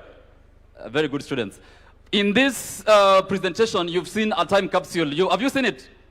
So this time capsule was conceptualized by the over 10,000 young people who applied for these ideas, and it will be flagged off by the matatus we have. There's a time capsule there that will be going across all the 47 counties to collect views, to collect ideas from the young people so that they start building. And there is available financing of at least $1 million shillings per the bold idea that will take Kenya to the next level. I would like to invite Kevin to slightly talk about the capsule, then we finish up.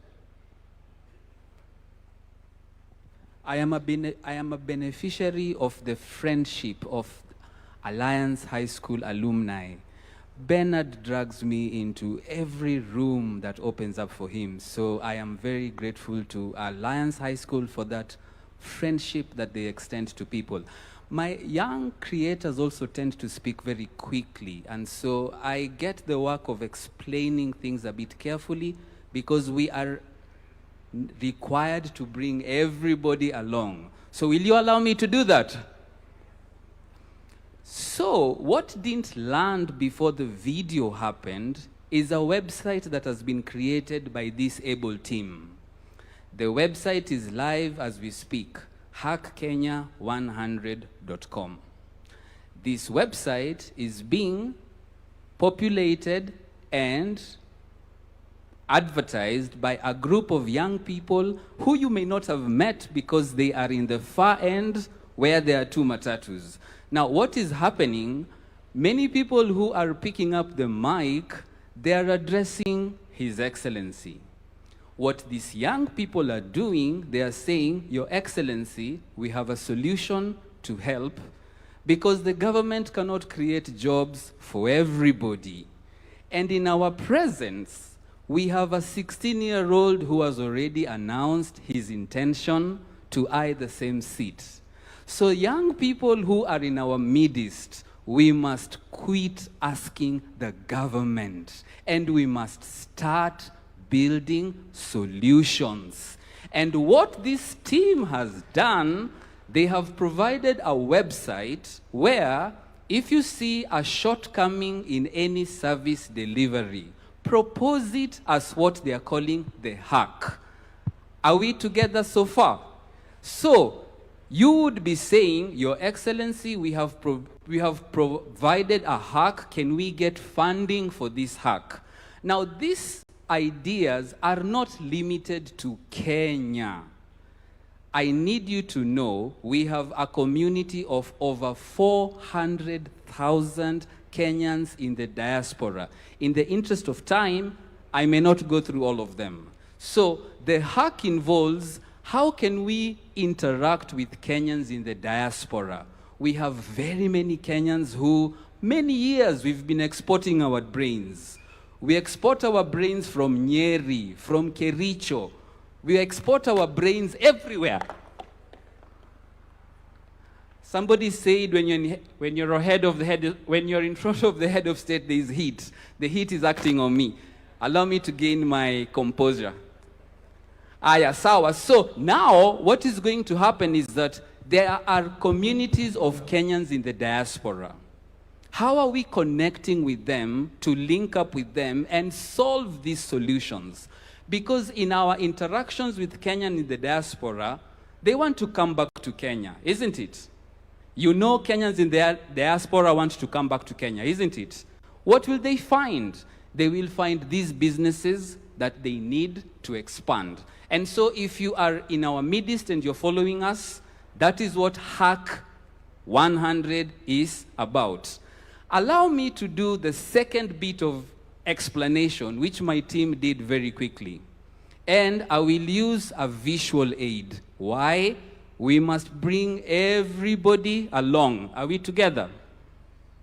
So they mentioned Hack 100, and then they said there's a capsule. So we carried a capsule to be able to explain where the idea of the capsule came from. So a capsule is this shape, and I know it is small. So we carried a bigger one so that we bring everybody along. So this capsule is going to go everywhere where Kenyans are so that you can put your ideas in it. So I'm going to open this capsule. So this capsule is going to be the conversation builder amongst young people. Instead of begging the government to do things, what ideas have you put in this capsule so that when we reach your location, we can unpack the contents of this capsule. When this capsule goes all around, we will preserve our memories, we will preserve our aspirations, And it is proposed for these ideas to be preserved, and hopefully when we celebrate Kenya at 100, it will be opened to see, did we make it? Did we not? Was the dream achievable? Thank you very much. Thank you so much. The capsule is way bigger than it is, and it's outside the matatus. Thank you, Your Excellency, and that is all the time we had. Asante sana. Thank you to the team, Bernard, and the rest of them, Mika and all. This is just the beginning. There's an online platform where you can interact with all the features that they have showcased here, and you'll be able to do that. And again, just to reiterate, as I call on the next round of stakeholders who are here in many ways as representatives, as citizens, but also with the bodies that they represent, the sectors that they represent, I should say. And as we do that, as we set up this particular sitting for them, I'd like to call on the Deputy President.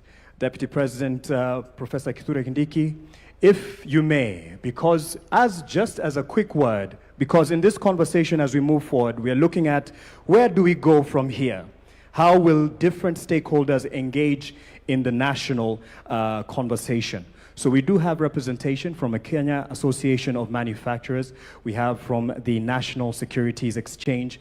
And just as well as someone who has seen the journey over the years with the previous administrations, much as what we are charting forward is going to surpass and go beyond just particular governments. But we have seen the contribution of the previous government to the Vision 2030.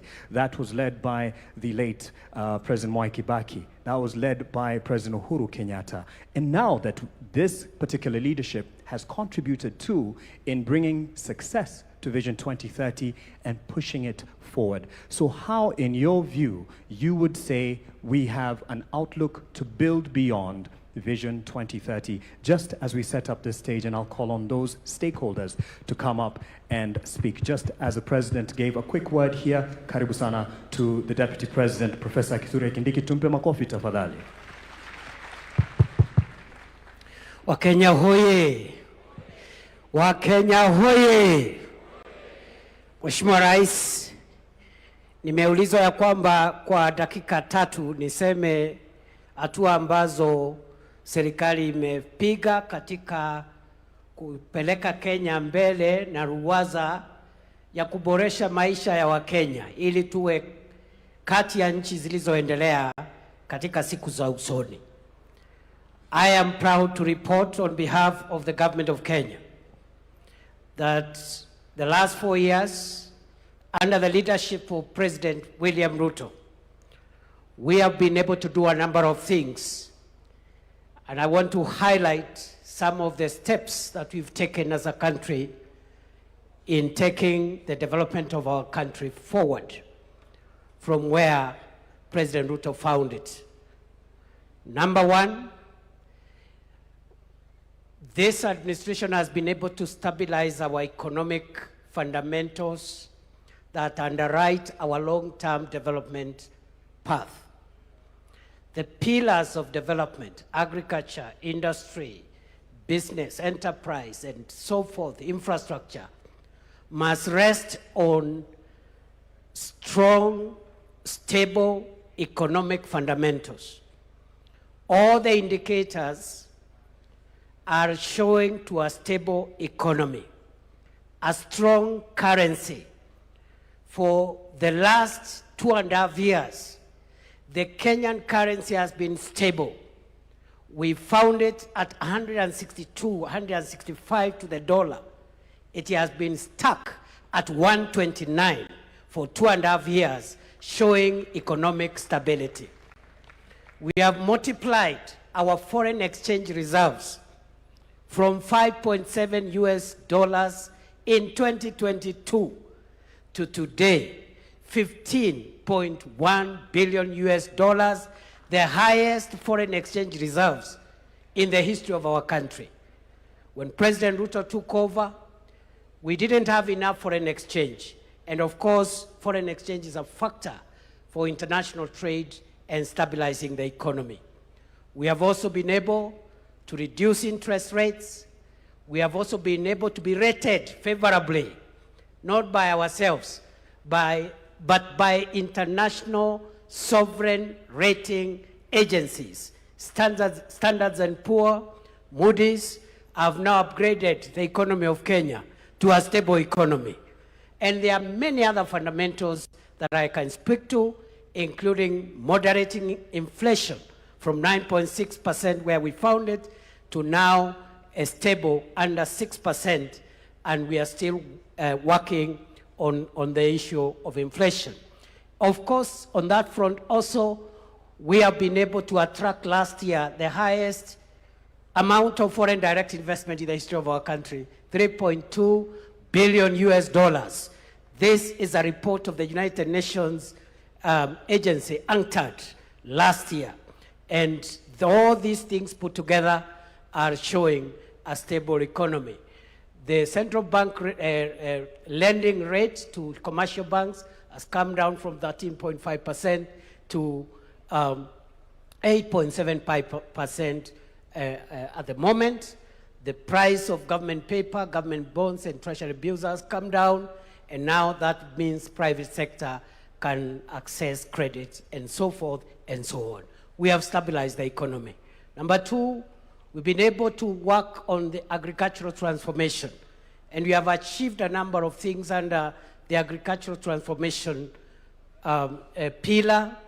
We have been able, for example, to register our farmers. We used to work on guesswork. We didn't know how many farmers we have, where they are, what they grow, the size of their farms, the kind of fertilizer they need. Now we have a register of 7.2 million farmers.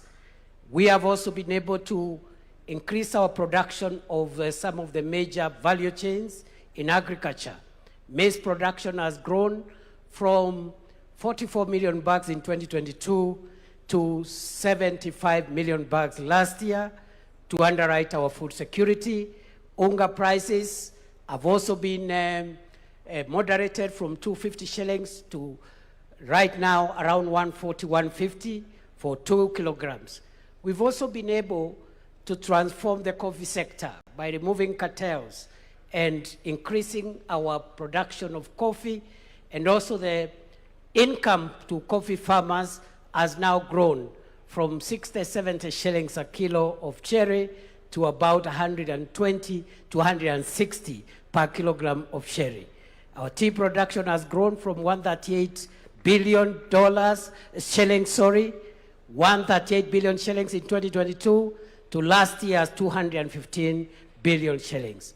Our sugar production has grown from 472,000 metric tons in 2022 to last year's 815,000 metric tons of sugar.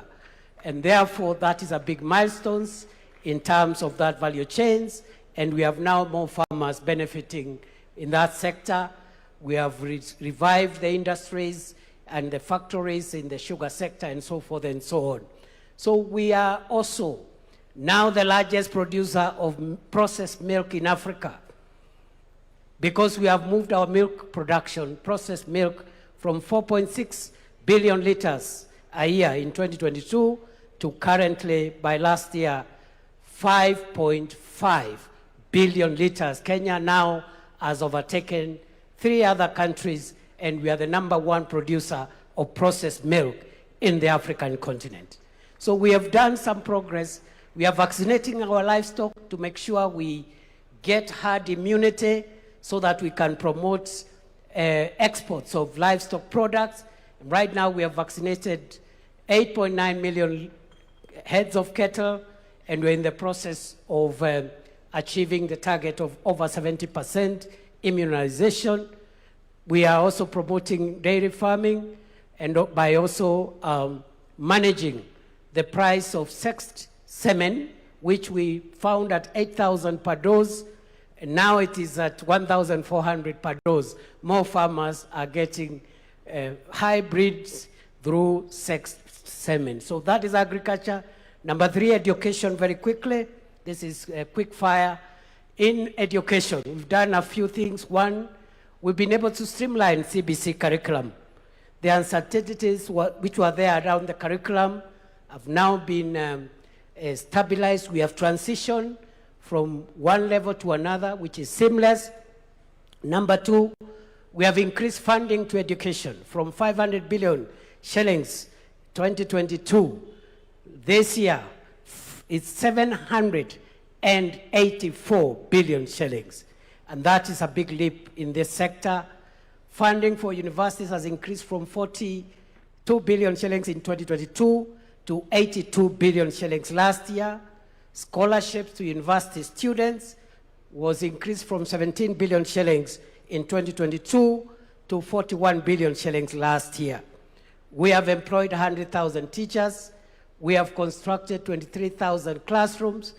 We have improved on the funding model for our universities, and there is a bill before Parliament now to make sure that every young person, every student who qualifies to join university is funded fully and completely without any regard to the kind of background they come from. So those are some of the highlights we've done in the education sector. Work in progress. Universal health care, we have moved the number of Kenyans with public medical insurance cover from 8 million under NHIF to currently 32.2 million Kenyans. We are working to modernize the equipment, enhance drug supply, and make sure that our health professionals are motivated to make sure that we perfect the universal health coverage. Number 5, on public infrastructure, we are working on roads, railway, airports, seaports. On the roads sector, when President William Ruto took over, many roads are stalled, and we didn't have money to unlock that funding.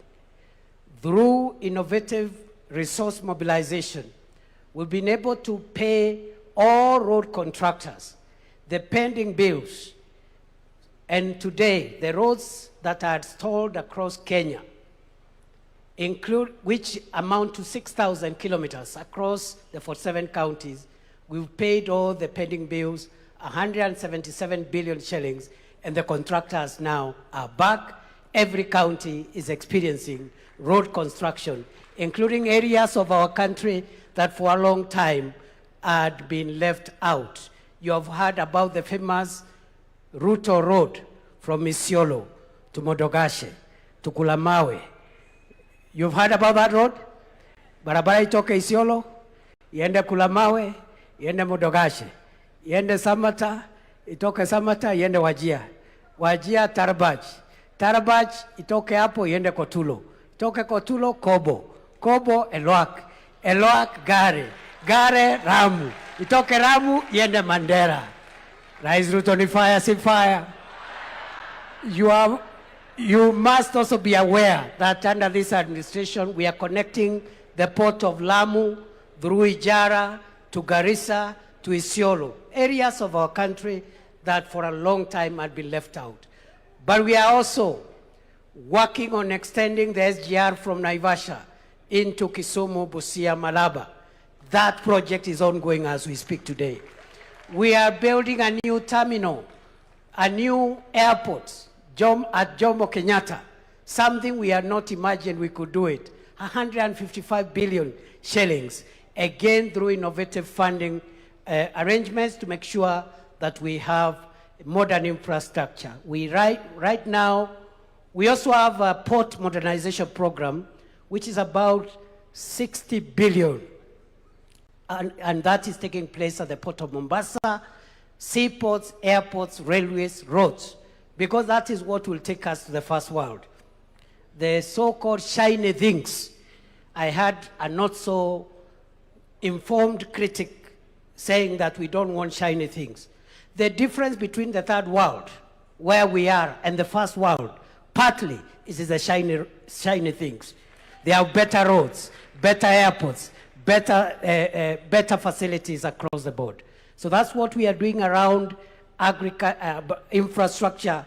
Energy, the president has mentioned, we have moved connectivity to 10.3 million households, up from 8.9 million households. The target is to reach all the houses of Kenya, the 15.6 million homesteads. And in the next 4 years, we'll have achieved that target of universal electricity connection. But we need our production capacity to go up. And that's why President Ruto has come up with the National Infrastructure Fund to be able to rejig the agricultural transformation agenda, to rejig our energy production capacity, and also to help us with irrigation and to help us with the infrastructure as we continue expanding on what already has been done. As you are aware, ladies and gentlemen, very quickly as I wind up, you have a few other highlights. We are trying to create as many jobs as possible to the people of Kenya. We have a number of programs. The Kazi Kwa Ground program through affordable housing, 650,000 Kenyans already working in that space, working towards 1 million Kenyans plus. We also have a Kazi Mtandaoni, about 300,000 Kenyans who are earning a living through digital jobs. How have we created digital jobs? By increasing connectivity of the fiber optic cable. Right now we have built over 30,000 kilometers of the fiber optic cable terrestrially on our land to make sure that we have connectivity. And we are also doing ICT hubs, already completed 382 ICT hubs, and another 416 hubs are under construction to be completed in the course of the year. But we are also creating jobs through the Overseas Employment and Job Creation Program, Kazi Maju, 538,000 Kenyans, facilitated by government, which has put in place a transparent program of promoting overseas labor. And this has helped us to increase the remittances from our diaspora so that we can use that money to build our economy. So we are creating that. Just allow me to say maybe one last thing that I left out around public infrastructure. We've made a lot of progress. Since 1987, that is the last year that Kenya built a good international standard stadium, and that was Kasarani in 1987 during the All-African Games. President Ruto has put up Talanta, the Raila Odinga Talanta Sports Center. It is there for all to see, 60,000 seater. And on that basis, we are hosting AFCON 2027, together with Uganda and Tanzania. President Ruto's administration has also refurbished Kasarani and Nyayo into international standards. And above all, and most important, President William Ruto's administration is currently building 32 other stadiums across the counties of Kenya. No other administration has been able to improve the sports infrastructure to that level. Your Excellency, the President, we have done some work. A lot of work needs to be done. You have laid the foundation. We now, as we have this conversation, we want to see what levers we have to take our country to the next level. And already, the coming into force of the National Infrastructure Fund and the Sovereign Wealth Fund, those two instruments of financial and resource mobilization will take Kenya to the next level. I believe that, as Professor Hino told us, Kenya and Africa is able to venture into the league of wealthy, developed nations. We just need good leadership. We also need confidence in ourselves that what other nations can do, what other races can do, the African race can also generate countries that can move from poverty and move into progress. It is possible. And therefore, Mr. President, as I sit down, I want to challenge ourselves as Kenyans not to be dismissive and skeptical all the time, and to depoliticize the development of our country. We can politicize everything else. Let us not politicize the development of our country. Because if we do so, then we see some of the results that have created the kind of gaps that we have seen. So we need confidence in ourselves, the ability of our nation to rise. We need strong leadership, and we must insulate, as we have this conversation, this country from policy disruption. The biggest threat of African countries, the biggest threat of the developing countries is policy disruption, where some of the things that I've talked about have been put in place, but they are disrupted when there is a change of administration. Somebody comes with their ego as opposed to the national interest, and they want to change this, to change the other, to disrupt this, instead of perfecting the foundation on which our country has been raised. Thank you very much. God bless you. I submit. Asante sana to the Deputy President, Professor Kithure Kindiki. As you can tell, many of those points he can even speak in his dream, even as we dream into beyond 2030. So let me talk to stakeholders, at least some representatives who have been in the journey of Vision 2030 and are going to be part of the journey moving past this into 2060, 2063 as Kenya turns 100. So ladies and gentlemen, help me welcome on stage Mugo Kibati, who is the CEO of Telkom Kenya. But for this conversation, what you will find very, very, very key is he has been the CEO of the Vision 2030 Delivery Secretariat and will be lending some hindsight with that. We have the voice of the civil society, and for this, we'll have Bina Maseno, the Executive Director, Badili Africa, wherever she is seated. She's right over there. She's approaching. Please give her a round of applause. We also have from faith-based organizations, Bishop Mark Kariuki, who is Bishop at the Deliverance Church of Kenya. Mali yako aweze kuungana nasi, ndio hiyo hapo. Karibu sana Bishop. We also have representation from the manufacturers. And for this, I'd like to call on Marianne Musangi, the Vice Chair of the Kenya Association of Manufacturers. Ladies and gentlemen, from early this morning, one of the first people here, he's really used to being up early for trading. I'm talking about Frank Mwiti, the CEO of the Nairobi Securities Exchange. And he has been here waiting to give us what he feels is the vision going forward. And we also have Jean Gidinji, who is a strategy consultant as well as an entrepreneur from the creative side of life. As you can see, she has a lot of creativity around her, and you're looking beautiful. Karibu sana to the panel. Thank you all for joining us. And I will start with Mugo, perhaps just for purposes of hindsight, from where we have come with Vision 2030, now we are surging forward. Yes, there has been a lot of achievements, but there's a lot of work still to do, especially for the young master here, Bwana Adrian, over there, who's still with us, taking points as you were speaking. Mugo, how do we determine, because a question to the Deputy President was, there's what was achieved with the administrations then, as Vision 2030 was coming into fruition and to be rolled out. But how do we determine that there's continuity beyond whatever leadership is in charge for the betterment of the nation? Thank you. Thank you very much, Mark, and good afternoon, everybody. We're now on the 18th year since the launch of 2030. And on MTP4, the fourth medium-term plan.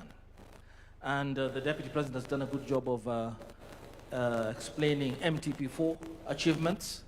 I would like to say that there have been achievements in MTP1, MTP2, MTP3, as well as MTP4. And it is important that we all remember that the administrations that have come from 2008, from the late President Kibaki, President Kenyatta, now President Ruto, have all been on the Vision 2030 program through the 5-year development plans.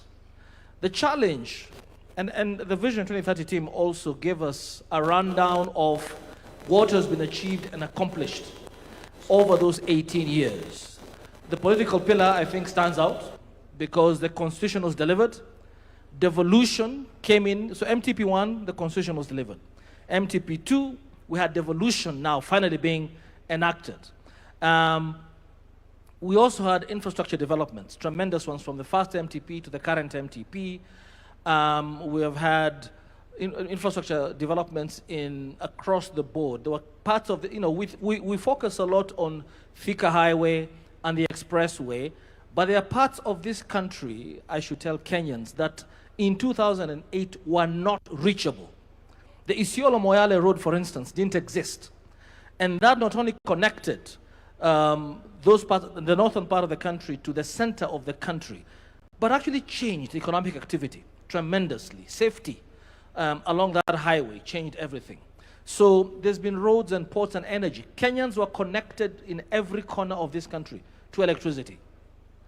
What has been more challenging has been what I would call the longer term transformation projects, whether they be infrastructure, such as the Greenfield Terminal, the airport, LAPSET, Konza, social infrastructure, social projects, which are fundamental to where we need to get to in 2063. Mzee Jomo Kenyatta, I think there was a clip earlier on, at independence talked about ignorance, poverty, and disease.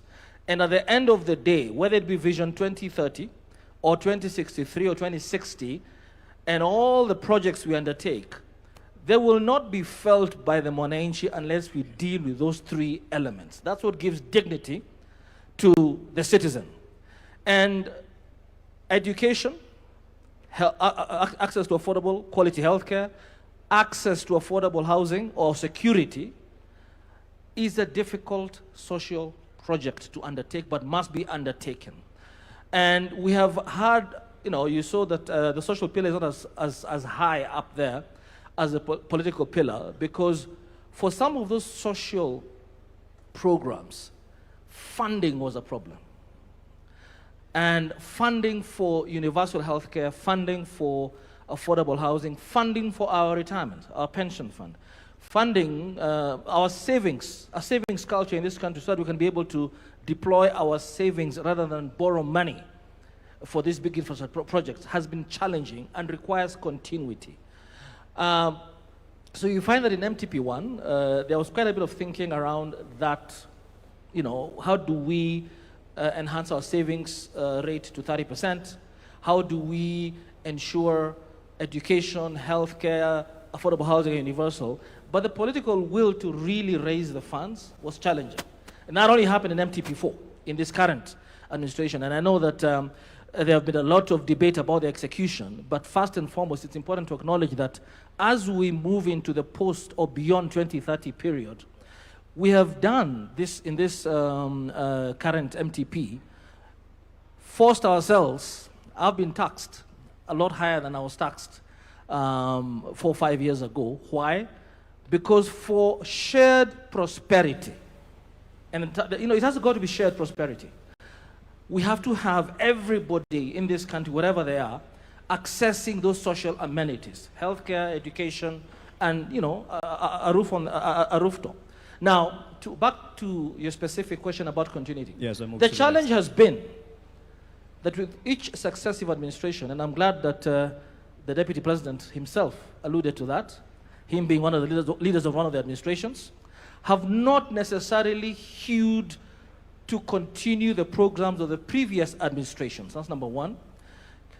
Vision 2030 as a holistic program has sort of been lost to the public. So we had the big four, we had the better in the current administration, but sometimes the public doesn't understand that this is part of the holistic Vision 2030. So I think it is important, Your Excellency, that we have, and constitutionally, Article 43 doesn't give us an option for some of these services to be delivered to Wananchi. So I think that we must move beyond the Constitution and create a law, enact a law on national planning and economic development that forces each successive administration to actually continue with the programs that, in this particular case, take us to beyond 2030 to 2063. And if there's a review to be done, because every 5 years, every administration has a right to have its own political priorities. Actually, Vision 2030 was designed with that in mind. Why have an election? You must have your own priorities. But they must be geared towards achieving the national development plan, the national vision, and if any changes have to be undertaken or tweaked, they must be according to the national development plan or economic planning law. And that is why I feel very strongly that this conversation is important, because a robust conversation must be held by the public. The Hack 100 Years group is an example of why we must involve everybody. Because that wouldn't come from me and my generation. That comes from a younger crowd who know how to speak to the majority, the under 35, 75%. So allow me to interject on that point, and you could pass it then to Bina Maseno, the Executive Director of Badili Africa. You ran for office earlier at 22, I believe.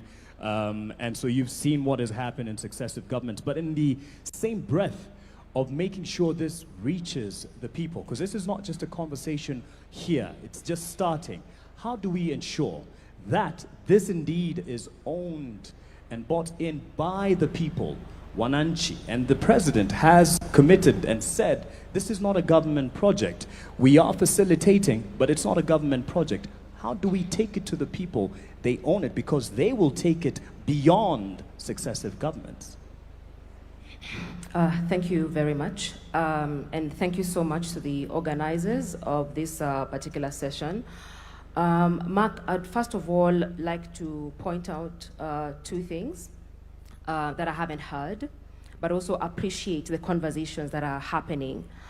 I think just going from what has been presented here in terms of development, I'd like us to interrogate further how we look at development from the traditional sense of it. And so as I sat behind there, of course, I heard about our plans when it comes to roads, when it comes to housing, when it comes to agriculture. I kept asking myself, how useful will that road be if as a young woman or just as a woman, I can't walk on it safely at night? I kept asking myself, when it comes to even us discussing about the 24-hour economy, when we are struggling with the safety conversation in this country, and we're not able to look at safety as an infrastructure. For women in this country, it doesn't matter where you come from, whether it's in the rural areas, in the community, every other day you're negotiating what time you're leaving the house, what time you're coming back home, who you need to share your details with in terms of where you're going. You're taking the number plate of the Uber you're riding on. You're being harassed at the Matatu sector. And why I'm saying that is because when you look at the informal economy, and we are trying to talk about investing in the informal economy, if a woman has to negotiate with what time they leave the house, I'll talk briefly, Mark, about my own mother who runs a grocery shop. Yeah, my own mother will leave the house at 6 and not at 5 a.m. because her leaving at 5 a.m. means she not only risks being robbed, but she also risks being raped. Not many men think about being raped at 5 a.m. And at 5 a.m., I'll tell you the truth, transport from Kayole to Marikiti is cheaper than taking Matatu at 6 a.m. when it's 100. If you take it at 5, it's about 50 shillings. And so she's losing money in terms of capital because of safety, yeah? And so when we don't integrate that, when I think about care work, and I mean, we've done research in this country, women spend about 4 to 6 hours on care work. And care work is the bedrock, it's the foundation of how this country runs when it comes to economic development.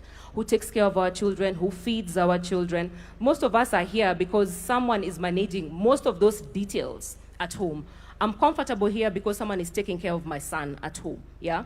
And so when we talk about development and don't expand it in terms of how can we reduce the amount of time women spend on care work, especially if we say they are the backbone of our economy.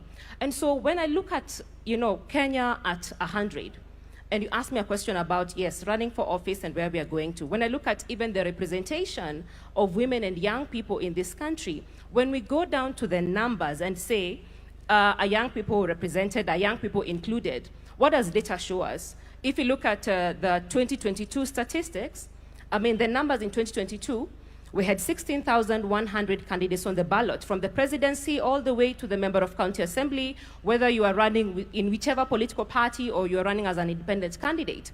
14,000 were men, only 2,000 were women.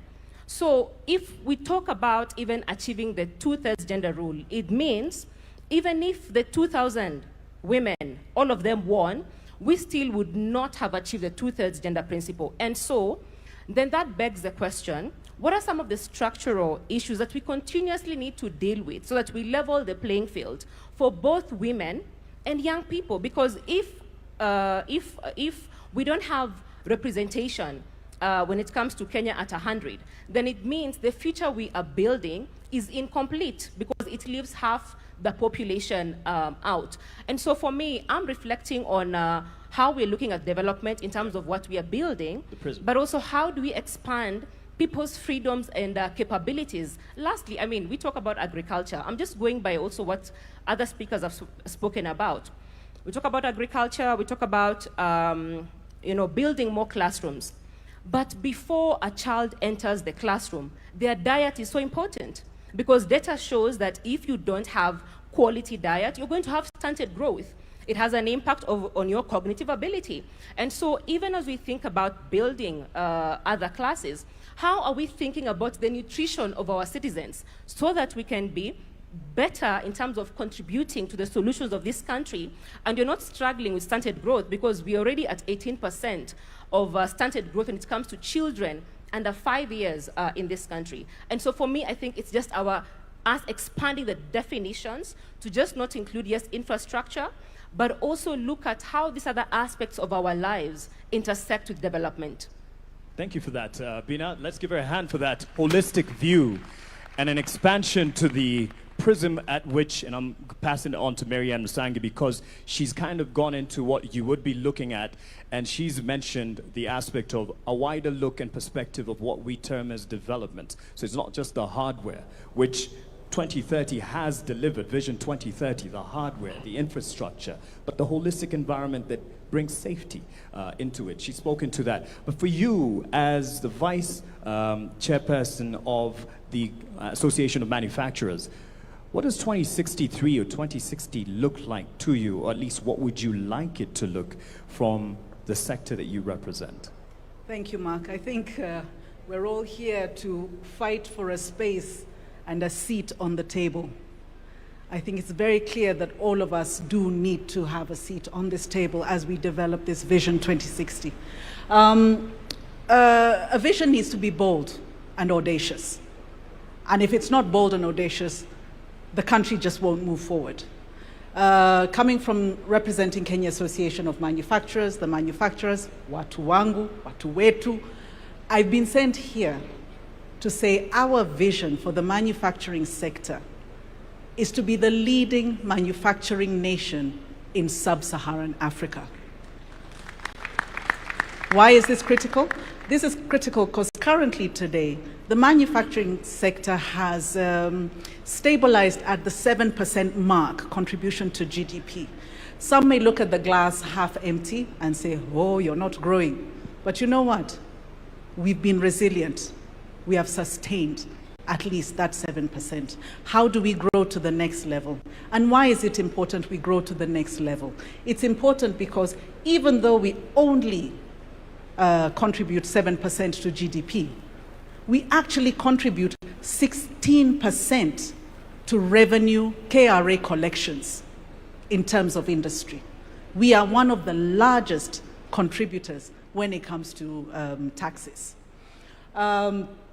Employment, manufacturing sector is the second largest employer after government in this nation. So you can see, if we were to move from the 7% mark to where Singapore or Vietnam is, which is the 20% mark of their GDP, we're talking about employment of, direct employment of over 2 million people, if not higher, on an indirect perspective, because indirectly, we create traders in the field. We create the matatu industry because we're the ones manufacturing the matatus itself. we would be far larger with regards to employment. And what does development mean in terms of a nation building, industrialization? It is driven by the manufacturing sector. And we can look at the history of that from many countries. The manufacturing sector is extremely critical. So truly, I am here to say that manufacturing does require a seat on the table because we impact all these industries, whether it's through backward integration. She talked about looking at nutrition, levels of nutrition. How do we add value to the foods that we grow? And not only that, how do we take that food and export it to China, export it to Spain, export it to the US? We have trade agreements with 70% of the world. Are we currently taking advantage of those trade agreements? No, we're not. Not even a third of that is being leveraged today. So what am I saying? The infrastructure is in place, but it just needs to be looked at. It needs to be prioritized from the top, from the leadership, that manufacturing must be developed. We must support the people who have been here since the 40s and the 50s. We have local families who have been here for a long time. How do we support those to show that this industry can thrive? Because when that situation looks beautiful, that's when others are attracted into it, right? And as it grows, it will also be able to pull in the small-scale enterprise workers, the small-scale, the mzee who's chonga ingado on the side of the road over there, the lady who in her kitchen is doing personal care and beauty products. They will then be included in the full economy and the industry to grow this nation. Thank you. Thank you for that. And yes, as we look at a 2060 or 2063, you'd hand it, oh, he already had a mic, but just keep it handy in case there's a audibility issue. She's looked at a figure, 7%, which we can do better. Some may look at it half full or half empty. I'm sure you're looking at your glass as half full, or actually more than full than empty, based on your accolades in the recent years. As CEO of the Nairobi Securities Exchange, there is quite some achievements that you have gotten over the years. However, what do you want to guarantee as an environment to ensure that we keep it on the up and up? Not just sub-Saharan Africa, even globally, we have been given our credit where it's due.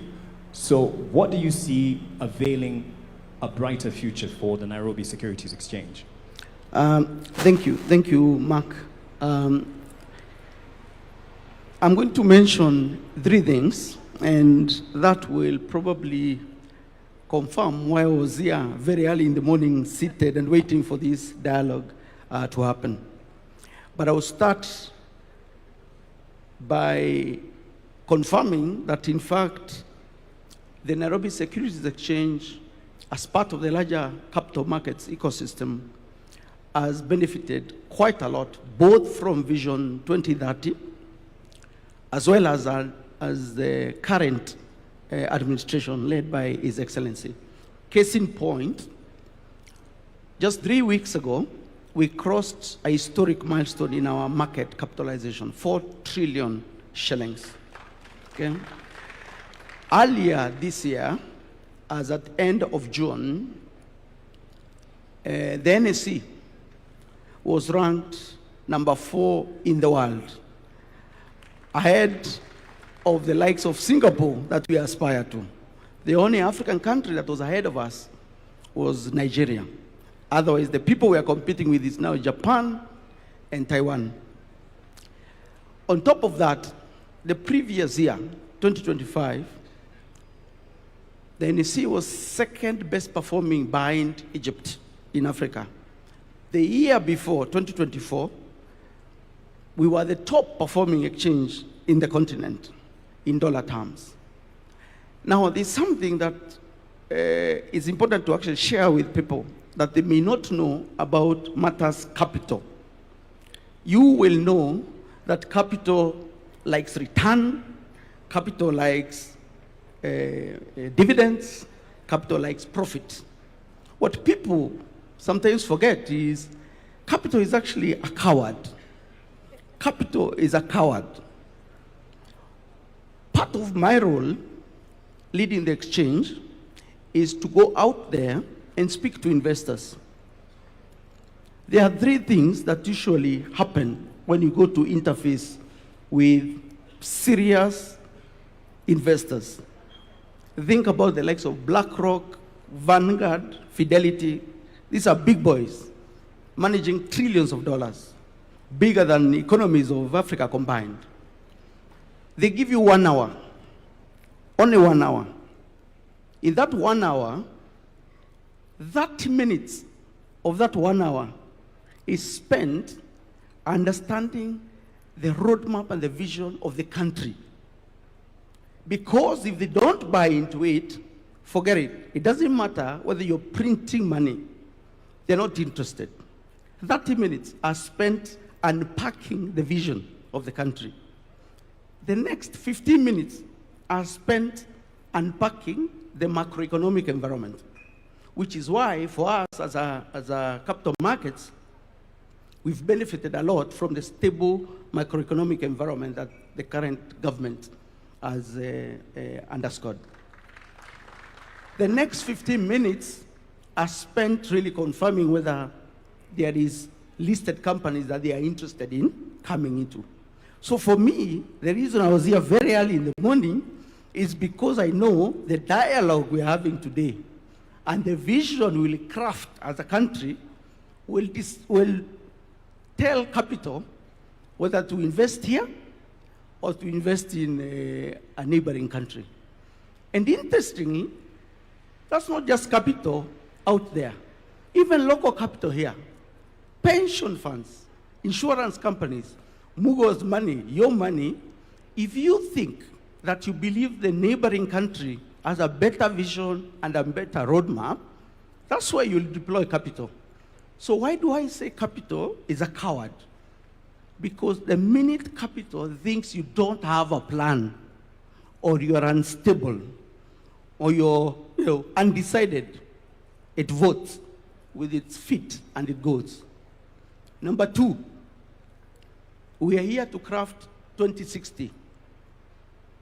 But today at probably 2 p.m., when we finish, His Excellency the President will stand up, we will also stand up, and we'll sing the national anthem.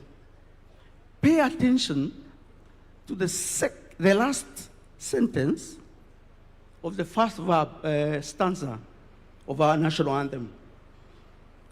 For those of you who are aware, it says, "Plenty be found within our borders." The more you interrogate our national anthem, the more you understand that's actually the original vision of this country. This republic every day stands up and sings that national anthem, which actually speaks to the vision we have. Of course, the question now is, as capital markets, what do we want? What we want is, instead of saying, plenty be found within our borders, we wanted to say, plenty be owned within our borders. What we want is to move people from stakeholders to shareholders. Our market understands ownership. And so Vision 2060 should also be about ownership. We need you and everyone else to have a stake in the country. Our capital markets support that. So I was here at 6 in the morning because it's relevant to the sector that I'm supporting. Thank you. Thank you for that perspective. And it will be a perfect segue, because Jean, you have the last word on this in terms of where we're going. The national anthem is in many ways a prayer. As bishop, you lead many in prayer. As you pray for this nation as well, but you lead others in praying for the nation. And he's spoken about ownership, which is what he looks more forward to, shareholding. And this national conversation goes nowhere if it doesn't have ownership with the Mwananchi. In your view, since you're used to preaching the gospel, getting to our hearts, and I believe by the true gospel, Bishop, how do we get it to the corners of this country and preach that gospel of this national conversation and get more converts? Thank you very much, Mark, my namesake. This is a very important conversation because they told me that the strength and the height of any building is dependent on the foundation. So if the foundation is not right, the building will eventually crack. And this conversation is taking us to our vision. Vision is so important that the scriptures have said that where there is no vision, people perish. So if we don't have a vision as a nation, we will perish. Now, so that we get to our foundation, what do we need to do, or what is our foundation? You will agree with me that many people don't know how to think beyond their lifetime. We just think about this moment when we are here. So even when we are talking about vision 2060, 63, or beyond 2030, we are thinking about ourselves. That tells us we need to know whom do we need to speak to. And the people we need to speak to is to go down to our children, those who will be alive at that time, so that we don't ignore our youth. We go back to school, we go back to the children and ask them, how would you want to see Kenya? Or where do you see yourself? One day, if I may say this, I call children in front before they go to Sunday school, and I ask them, what do you want to be when you grow up? Small kids. Everyone was doing teacher, teacher, teacher, teacher. You doctor, you teacher, you engineer, you politician, you president, you. None of them told me, let me go and ask my mother, or let me go and ask my father. Why? Because they have a vision, they have a dream. And we need to go back. So if we need to, where we need to invest is in our schools. So we teach our children, number one, how to be patriotic. One of the problems we have in our nation today is that we are so negative. So negative. We never see anything good. And until and unless we go down to the children and we teach them how to be patriotic, and we teach this vision to them so that they can own it. When they own it and they grow up, they become politicians, they will not want to change, to come with their own dreams, because they have a dream they captured from the beginning. When we open up their eyes, they will be able to see beyond what everybody else is seeing. So mine would be that we need to invest in our children and teach them. But we cannot talk about children without talking about teachers. Because the children will receive that which are given by their teachers. So we also need to take teachers seriously and cause them to see that what they are doing is important. There is nobody in here who never passed through a teacher.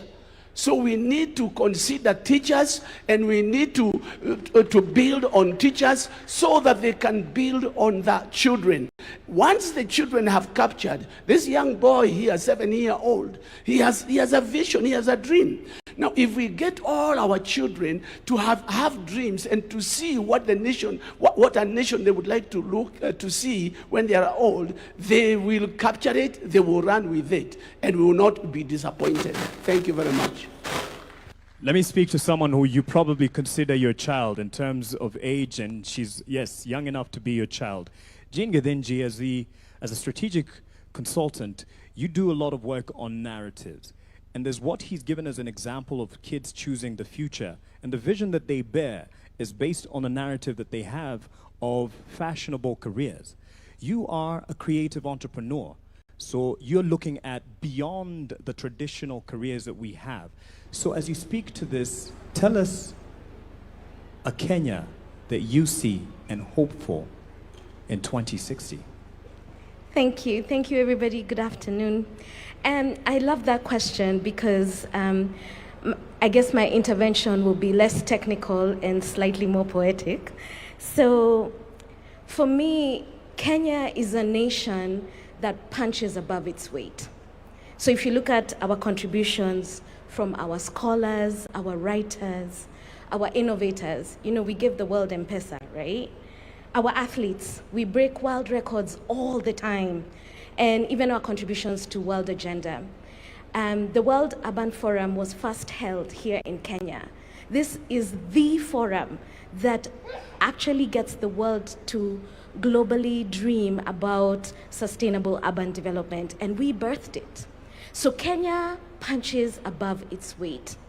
So for me, Kenya at 100 is about getting to a point where this excellence that comes to us that we demonstrate is part of our lived experience across the nation. So at the risk of sounding repetitive, allow me to share what that means, okay? So you'll dream with me a little. I want only simple things. So in my version of Kenya in 2063, our youth don't have to leave Kenya to see the world. The world comes to them. In 2063, a Kenyan is able to live in Turkana as easily as they would live in Nairobi or Shanghai or New York City. No one will have to compromise access to services, modern experiences, cultural activities, communing with nature. In 2063, most Kenyans can live in Hola as easily as they can in Mombasa because they can find work, they can find a house to live in, they can find good schools for their children, we have great hospitals, we have places of worship, we have parks, you can go to the disco anywhere, right?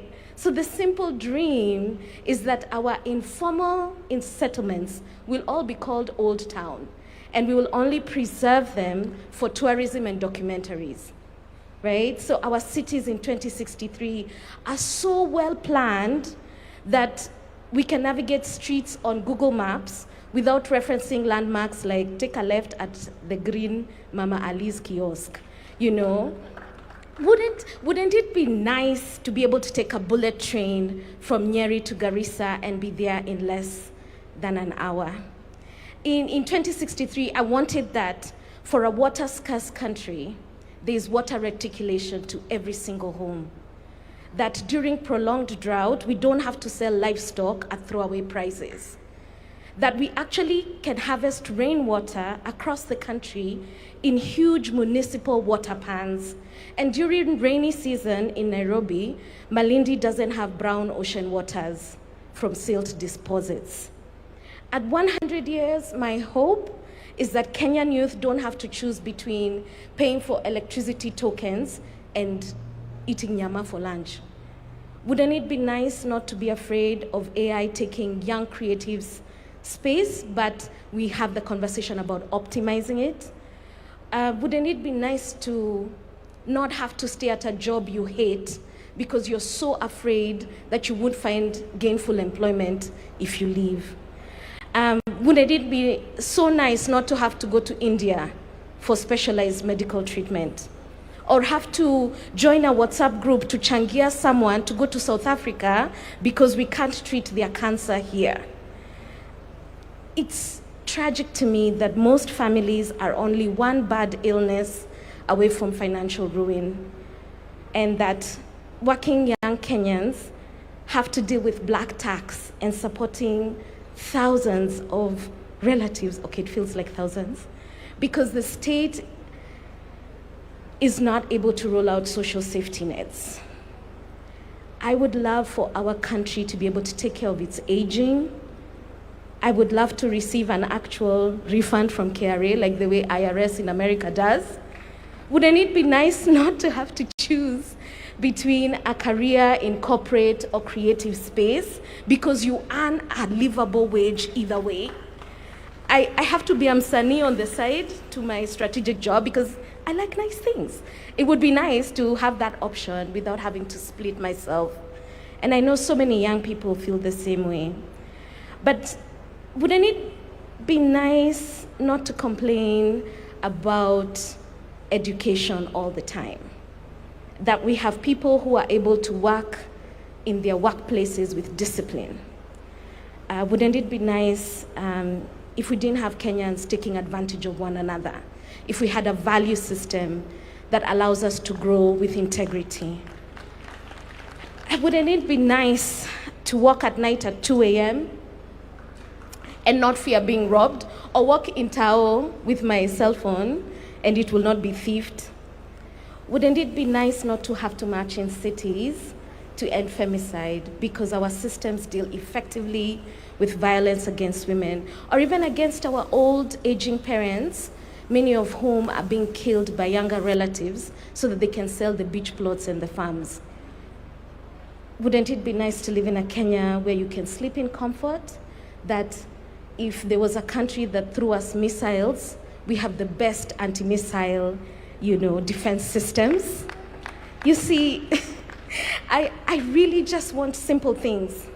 So Kenya in 2063 for me is not about abstract plans, right? It's about making sure Kenyans experience excellence in everyday living. So this plan for me is about putting in place the systems, the mechanisms, and even a collective consciousness that can deliver this vision and many others for generations to come.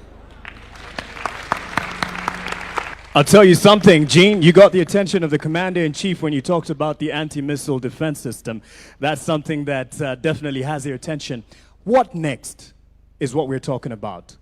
This is not conclusive. As much as we will be inclusive in engaging you in the conversation, those who are watching at home, online, what next is a big question. And as a segue, Bina, I'll hand it to you because as a voice within the civic or civil society space with Badilika Africa, you're very passionate about engaging, giving everyone a chance. Is it the way of having a multi-sectoral team? Is that the way to go? And these are suggestions. No one is wrong. No one knows it all. Not anyone seated here, not Ndi, not anyone. We don't know it all. We're here to share and help each other. And as we do that, as you give us that, what do you think? Is it to give everyone a chance in this conversation? And now Melody will also help us with passing on the mic to the people. What do you think is the next step to take? Not conclusive, but just as a way forward.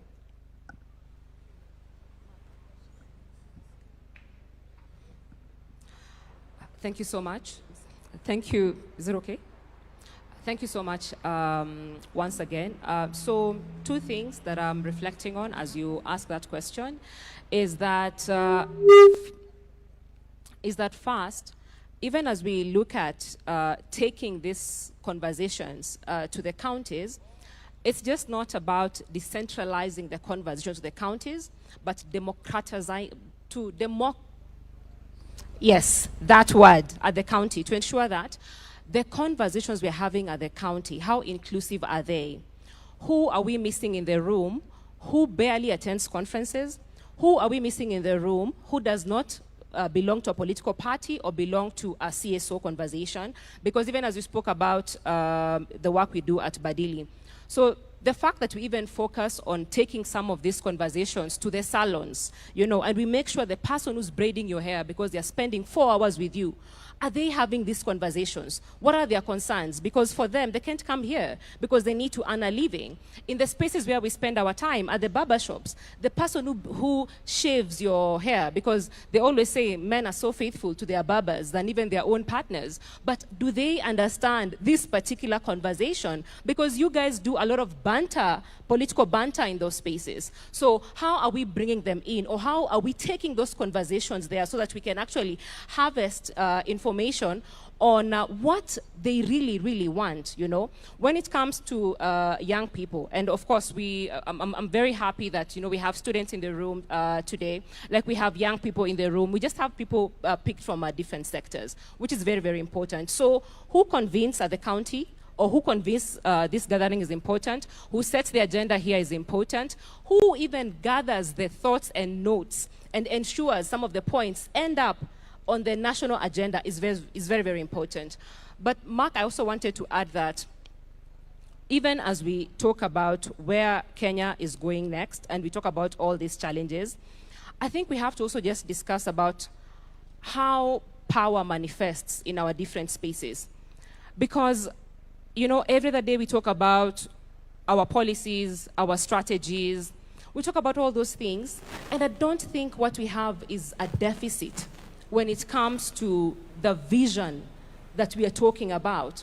And I think we also just have to move away, because I'm in spaces and we're always discussing about the goodwill of the person who occupies State House or the goodwill of the people who occupy political institutions.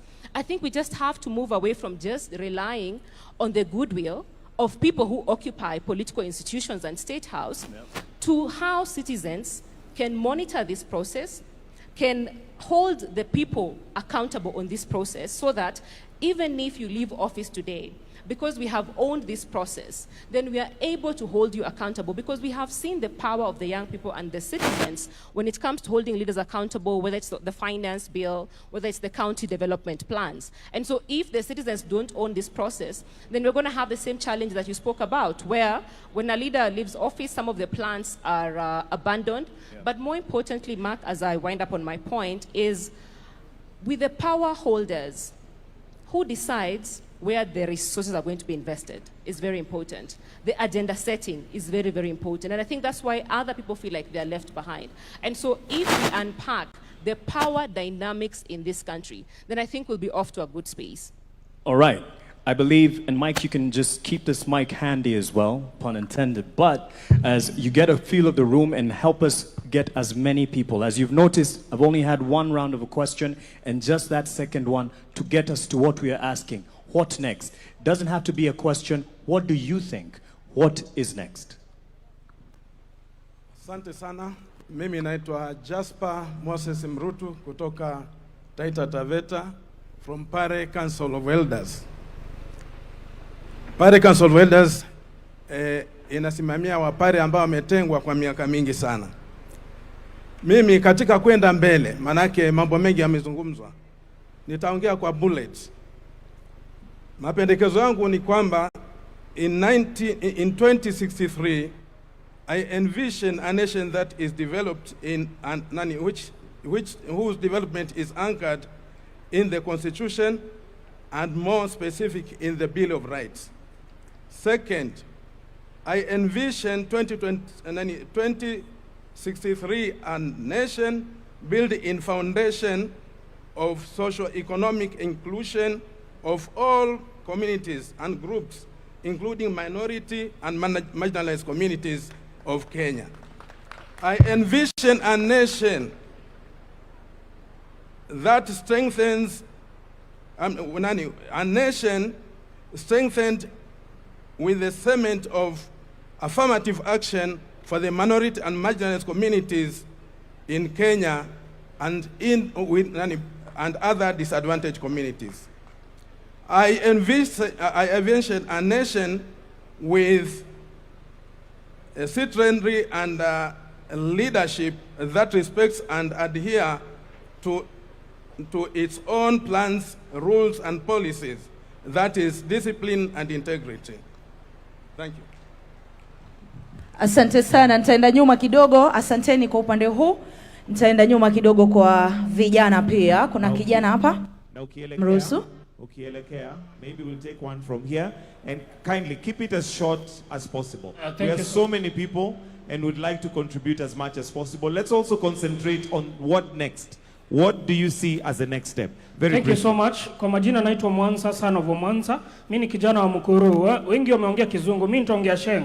Nakwambia rais, mimi kama kijana wa Mukuru Affordable Estate nimekuwa nikiishi kwa streets. Sasa hii umenitransform na kaa kutoka affordable house. Hiyo ndio Kenya ambayo ninataka kuona 2060. Kenya ambayo hata ule kijana mdogo, mimi kama rasta, mimi ndio mrasta hapa ndani. Hii ndio equality ambayo unaongelelea. Kwamba pia sisi wa rasta hatutaona kama wezi, but pia tunaona kama watu wa maana. Through affordable house nimeweza kusave pesa. Yenye nilikuwa nalipa rent ya mama yangu na yangu, sasa nimerudi shule, niko MKU Law School, karibu namaliza shule, nikuwe wakili kama mtu wa wengine. Mimi kama mtu wa streets ambaye nilikuwa naibia watu hii town, sasa hivi ninakaa affordable. Sasa hivi vijana wangu wanafanya kazi Bomas, Talanta Stadium na wengine hata huko Maurironi wako napata kichele. Sasa hivi hatuna reason ya kuibia watu, lakini tunapata pesa na tutapeleka Kenya mbele. So kwa hivyo rais, Kwa hayo mengi na machache, nasema tutakusupport, na sisi kama vijana wale ambao wanapata affordable hostel wote tutakusupport tuweze kupeleka Kenya mbele ili tuweze kufika 2060. Asanteni sana na Mungu aibariki Kenya. Asante, twende kwako Gitonga. Your Excellency, I want to thank you very much for introducing this bold path for Vision 2060. It has come at the nick of time. Vision 2030 build the physical structures for our country. We recognize the immense infrastructure groundwork laid down in the lifespan of Kenya Vision 2030. As we approach now the new dispensation of Vision 2060, our national conversation must start drifting from building physical assets to maximizing technology and technological production, so that we are able to open up more openings for jobs for the youth and other people. Post-2030 era must therefore be driven purely by data, artificial intelligence, and modern technology. If Kenya is to transition into a global competitive, high-income, first-world nation, in this generation, technology cannot be treated as a separate sector. Technology must be the operating system for the entire economy. It is the core engine for agriculture sector, for trade, for manufacturing, for health. Therefore, we need to invest more in technology, especially artificial intelligence. Thank you, Your Excellency. Asante. Asante sana Mheshimiwa Rais, mtukufu Rais, kwa ajili ya hili kongamano. Niruhusu niongee kidogo kwa ajili ya wana health ama healthcare. Na nataka kupea shukrani ya dhati kama healthcare fraternity representing the Cancer Society of this country. My name is Phoebe from Kenyan Network of Cancer Organizations. Tulipoongea tukakuelezea kuhusu SHA, ulisikia na ukafanya ile inaitwa expanded package. Kwa hiyo tunasema kwa oncology benefit, tunasema kuendelea kwa future. Tungependa kuona future ambayo hospitali inaenda kwa wagonjwa na sio wagonjwa kukuja kwa hospitali. Hiyo inamaanisha nini? Kuhakikisha kwamba primary healthcare, prevention na primary healthcare imesisitizwa pale mashinani, kwa sababu already tuko na wale wanaitwa community health promoters. How well can we make use of them to ensure that in the vision we are not handling a sick country, because looking at the statistics in the future, the numbers of non-communicable diseases are meant to arise. But how do we ensure that even as we move to the future, there is more healthy population? And that is just strengthening what Singapore has done, primary healthcare and prevention healthcare, and strengthening what you already started with the universal health coverage to ensure that we talk prevention. Where are the diseases? Diseases are in the urban planning, they're in the schools, they're in the food industries. How do we ensure they're in the lifestyles? How do we ensure that we speak promotion more and speak prevention more? And we can assure you that if we do that and handle primary healthcare, community healthcare, and prevention, we will ensure there is not only a prosperous future for this country, but a healthier 2063 and beyond. Thank you. Asante. Jambo jambo Kenya. Melala jambo jambo Kenya. My name is Rosaline Alionya from Kakamega County. I'm a young person from the ODM party, and I'm privileged to be here.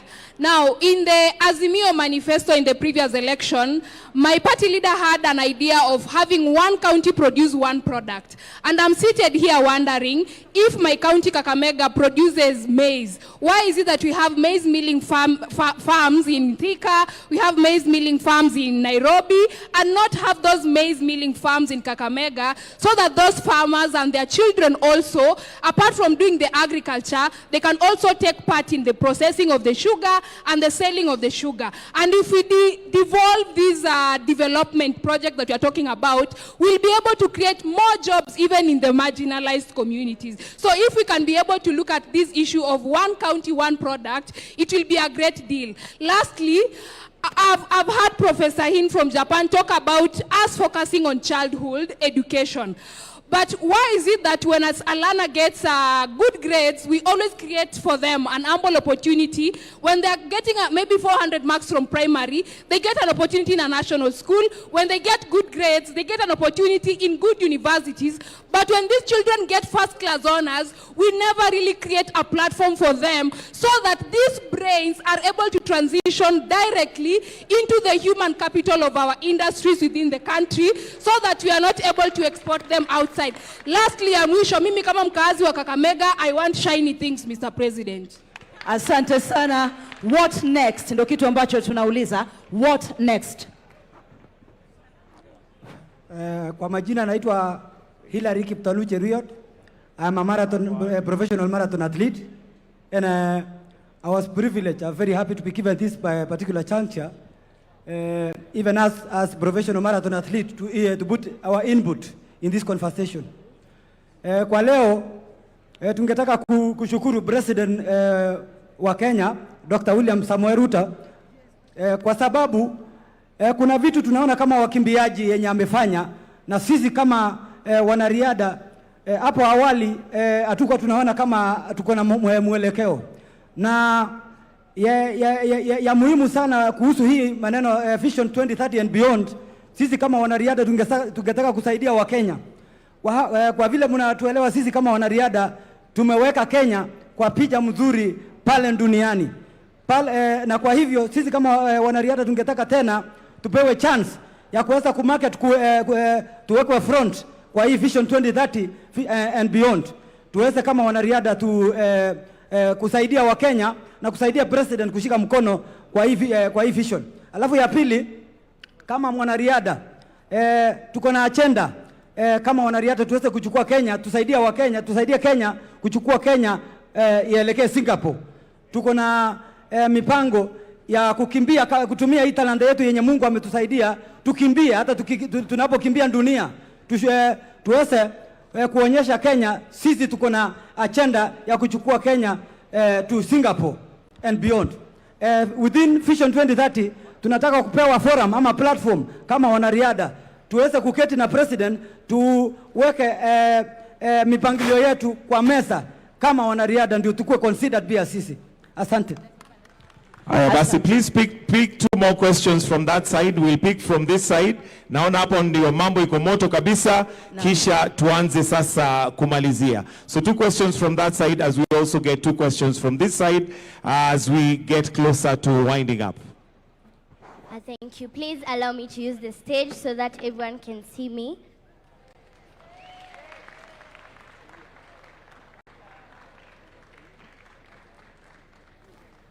Thank you. To everyone present, good morning. Good afternoon, sorry, good afternoon.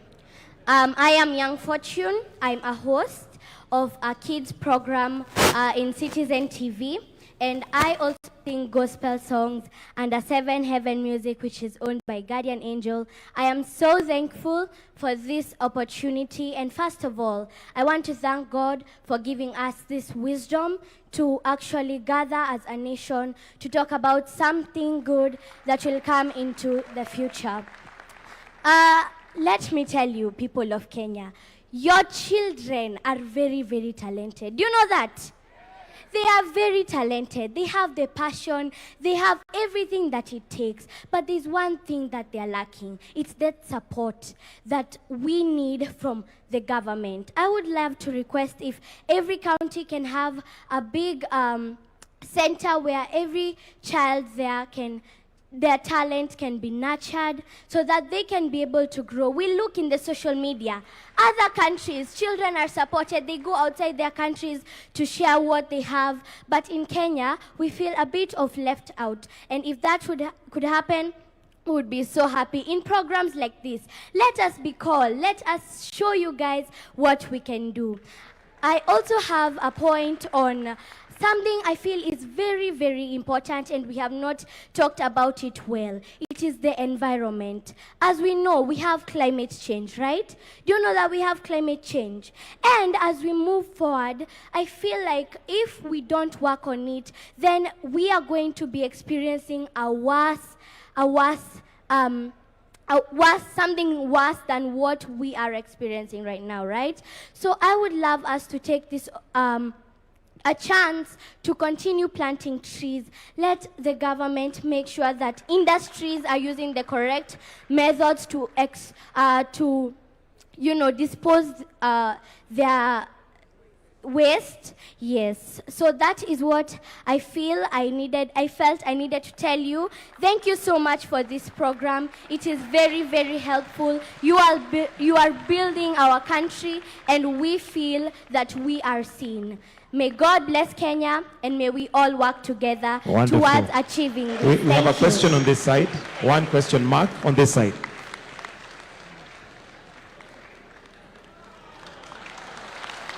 Asante. Wakumalizia upande huu kindly. Hello, Your Excellency. This is Peter Joshua from Kakamega. I'm presenting Nyota, youth from Kakamega region. Now, I have one question. As you know, many youths have got difficulty in accessing financing. In your government, you said something to do with AGPO. AGPO, access to government procurement opportunities for youths. You said that 30% belongs to youth. Now, sometimes we get those chances, yes, but financing, after getting LPO from the national government, to finance that LPO is very hard for us. So, how can this government help us to finance those LPOs as we proceed with supplying new products with national government? Recently, I secured national government LPO worth 600,000 that was to supply 100 bags of maize, but it was turned down due to lack of enough finances. Now, how can this government help us in Vision 2060 to be able to accommodate the youth in accessing the national government funds without requesting for collateral securities, that is logbook and what we call title deeds, which many of youth under 25 doesn't have any of those, Your Excellency. Thank you, sir. Good afternoon, Mr. President. My name is Diana Mwansia, a student leader from JKUAT, a school rep, School of Communication and Development Studies. My question is, we have had the conversation about the national conversation about beyond 2030 vision. My question is, after this, what's next? Yes, what's the step after this? Yes, thank you. Thank you so much, Mark Masai. Asante sana. What next? And perhaps you've read my notes because that is the last question. 30 seconds to all of us. What next? The question has been posed to the president, and he will answer it as a citizen as well when we invite him not to conclude, but to invite the start of this national conversation. Asanteni sana for the passion that you have shown to speak and to weigh in on this. It's not the last day. It's just the first of a journey we've started. A journey he has walked. So in 30 seconds, what next? Mogo. Thank you. Very quickly, 2 quick points on the way forward. Learning from the lessons of Vision 2030, the challenge of continuity. I want to reiterate the notion that we do need a national law that entrenches Vision 2063. And for that to happen, because you can't ring-fence budgets and performance management to specific flagship projects without that. That's a lesson that we've learned. We need to do that. But for that to happen, we need a robust conversation, a robust national conversation across the entire country. And hopefully, just to take Professor Hino's suggestion of a committee of experts, that committee of experts must be properly constituted, credible, independent, be able to elevate the discourse about politics, and most importantly, engage the public through different mediums or media. The younger generation, as demonstrated by the Hack Kenya 63 group that came here, is an example of many ways of engaging the public. So the committee of experts will have to find a way to engage that type of a public as well, and those diverse media. and be able also to carry the conversation to differentiate between the long-term objectives of Vision 2063 and what is immediate, because what's clearly emerging is that we've got immediate needs that must be addressed, but at the same time, we must think about the future of this country. Thank you. Thank you very much. I think for me is to say that Kenya at 2063 does not just look at housing in terms of building more homes, but how safe are we in those homes? Not just more roads, but how safe are we when it comes to using those roads? How inclusive are those roads when it comes to even people with disability accessing those roads? Not just bora kazi, but what is the quality of the work that people are doing? Access to dignified lives, meaningful work, and also reducing the underemployment so that you can match your skills to the work that you wanted to do after school. Kenya at 2063 is able to redistribute care work, is able to reduce the amount of time our caregivers are spending on care work, and they're able to take that time when it comes to development. Kenya at 2063 does not treat violence and femicide as just a gender issue or a women's issue, but it treats femicide and violence as a national security issue that is actually a threat to our development. Kenya at 2063 is just not looking at building more classrooms, but also the quality of education that our children are accessing when it comes to those classrooms, the quality of diet our children are accessing before they even enter that classroom. And lastly, Kenya at 2063 is representative when it comes to women and youth being represented in political institutions, so that we're not talking about a country where the median age is 19, but then the median age of a politician in the continent is 63, and you can get to see that gap. So a country where the majority of the citizens in this country are able to see themselves, not just at the table, but they are also able to shape the conversations on that particular table. Thank you very much. Thank you. So I think this is on. So I think what next is demonstrated by our open mic session. People need to be heard. So we need to convene these forums where people speak their heart, speak their vision, and then we need to listen. And then our committee of experts can craft those into plans that can deliver a lived experience that reflects the aspiration, the dreams of Kenyan people. Thank you. Thank you. 3 things. I think the first one is, for us from a capital markets perspective, we would love that the capital markets is embedded in Vision 2060. What does that mean? What that means is that every Kenyan, if you have a business, if you have a project, you are able to actually come to our market and raise capital seamlessly without friction. We need to make that possible. Number 2, we need to be able to democratize wealth. Why?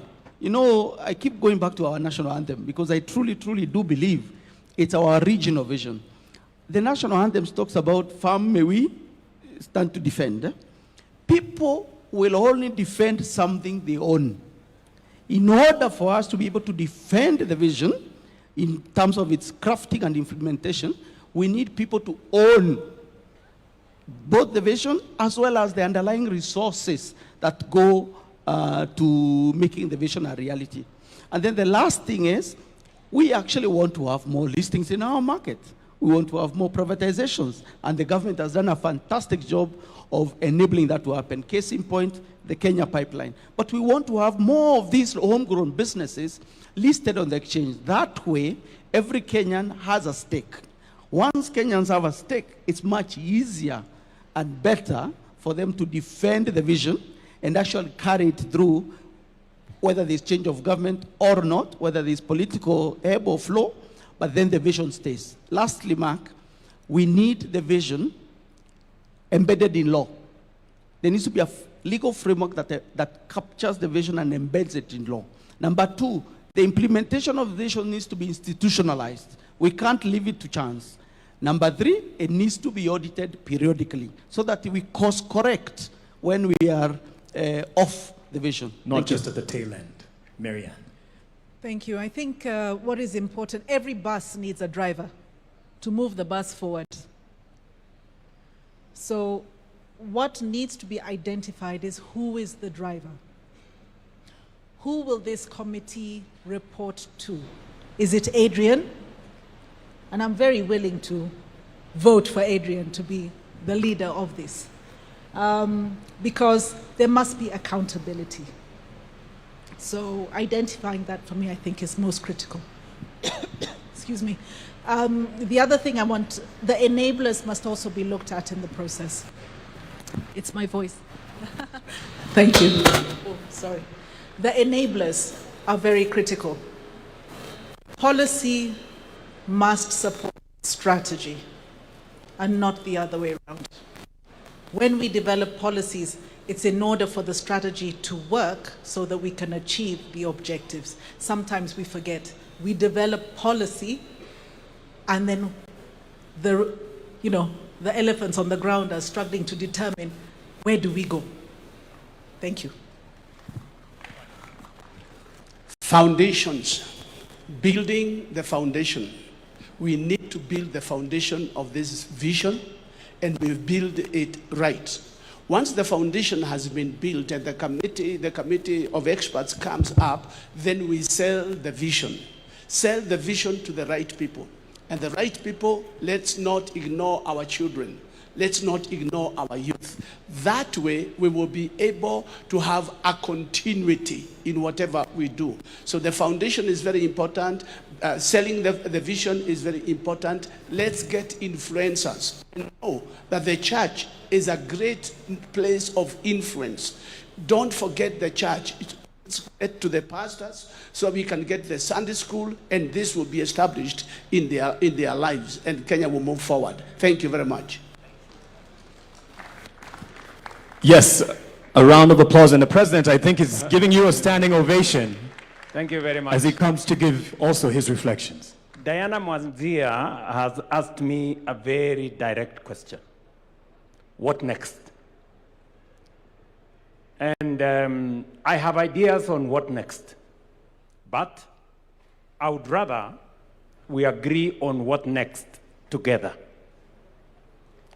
And I would want what next to come from us. Because having the benefit of the office that I hold and being a Kenyan, I have some ideas. But I would rather that we all agree on what next. Let me say two things so that I can suggest, if I may. Listening to everybody who has had the privilege of the mic here, I am persuaded beyond reasonable doubt that we have what it takes to design the next future for Kenya. Listening to the young people here, listening to people from the private sector, listening to the tech community, listening to the civil society teams around this table, and all the other professionals, it is clear to me that we have what it takes to think about the future, that Kenya cannot afford to drift into the future. We have to have a plan for that future. I have listened to the young man, sorry, I don't remember his name, who talked about startups, and that is the next horizon. That is the place where we'll create more jobs, the tech space. And he has even suggested that there should be some compulsory learning around technology, because that is how the future is going to look like. Maybe we may not go all the way to make it compulsory, but we provide sufficient incentives to make sure that there are more people in that space.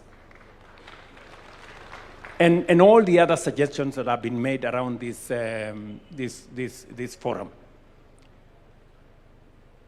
My suggestion is that, as I said earlier, this should not be a government project. Government should facilitate this conversation. Article 3 of the Constitution obligates each and every Kenyan individually to protect and defend the Constitution. we are discussing in this conversation how we are going to actualize some of our constitutional rights, whether it is access to health, whether it is, as well as has been said here very ably, whether it is access to education, the best quality education, whether it is how we are going to deliver on making sure there is no hunger, every Kenyan has something to eat, and not just something to eat. We have been told here nutrition is very good for our children. How do we make sure that that is available? All the way to every other constitutional right that has been provided for by our Constitution. How do we do that together? So my suggestion is that we put together a multi-sectoral team chosen by the different sectors. The religious sector can give us people, private sector can give us some people, knowledgeable. Civil society can suggest to us who they want. All the other sectors can suggest to us who they want in this team. Because learning from what we have done in the past, and I have been part of those processes, whether it is the constitution-making process or all the other processes, we've always done it together as Kenyans. Not by government appointing people, but by citizens suggesting leaders who can lead this process into the future. So my suggestion, and it is not, it's just a suggestion, is maybe we ask different sectors to suggest people who can lead this process into the future, people they trust, people they believe in, so that they can lead us in this process. And then maybe that group of multi-sectoral committee or leaders can then give us a roadmap.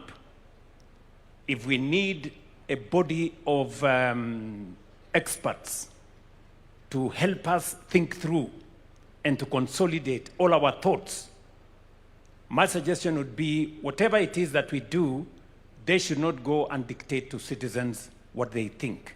They should go and listen to citizens, for citizens themselves to tell us how they want this to go into the future. I also agree that part of the challenge we had with Vision 2030 was that it wasn't underpinned by any law. It was a mere suggestion. And therefore, different administrations decided what to do. They were not obligated in any way to implement the national vision. So others came, reversed this, others came, tried to push that, and it wasn't coherent. If we do not have a coherent plan, then we drift. And therefore, it is important that we also agree on legislation that is going to guardrail Kenya into where we all want it to go. So that whoever is in office, whoever the president is, they cannot sabotage our collective progress, or they cannot interfere with where we want to go as a nation. It becomes the responsibility of every leader who has an opportunity to take us faster into the destination we agree as Kenyans. So that would be my suggestion on how we take this forward. I am sure there are many suggestions around this table, and we must agree, or let me request that we agree, that if my suggestion is good, I must be willing to give way to a better suggestion by somebody else. And if that somebody else's suggestion is better, they must also be willing to give up to the best suggestion so that we can all move forward together. So that would be my suggestion. Maybe other people can also have an idea of how we take this forward.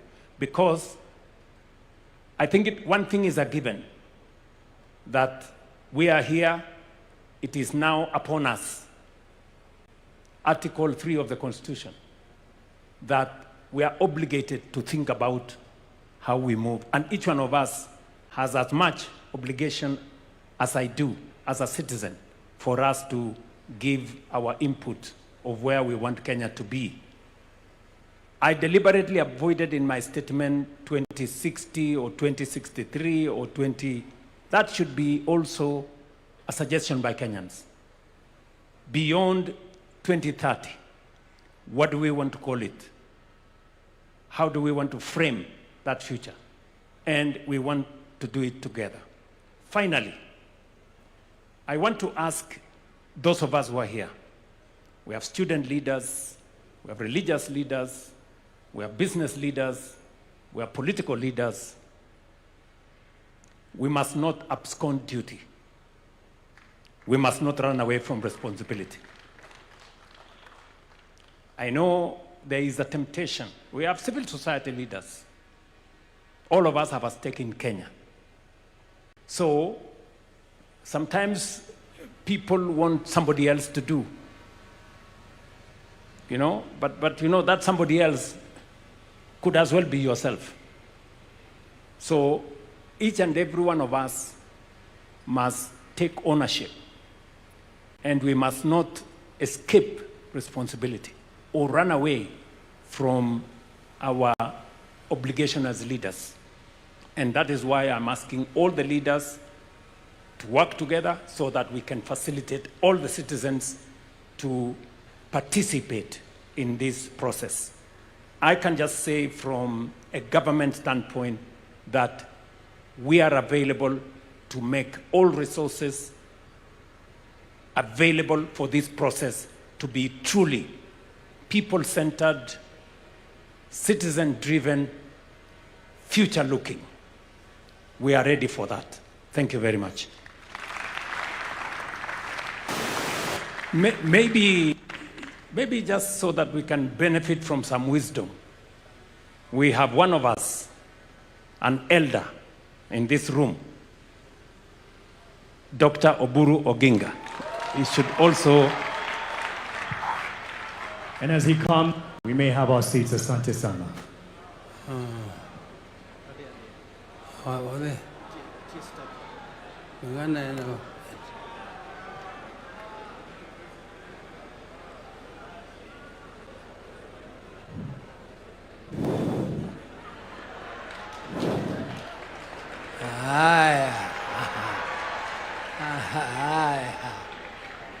Hi. Your Excellency, the President of the Republic of Kenya, Deputy President, and all protocols observed, dear delegates. Delegates, I'm also just one of you.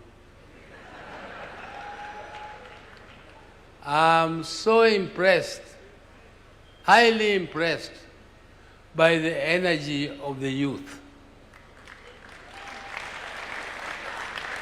The youth has so much energy, and I'm happy that our country has a future.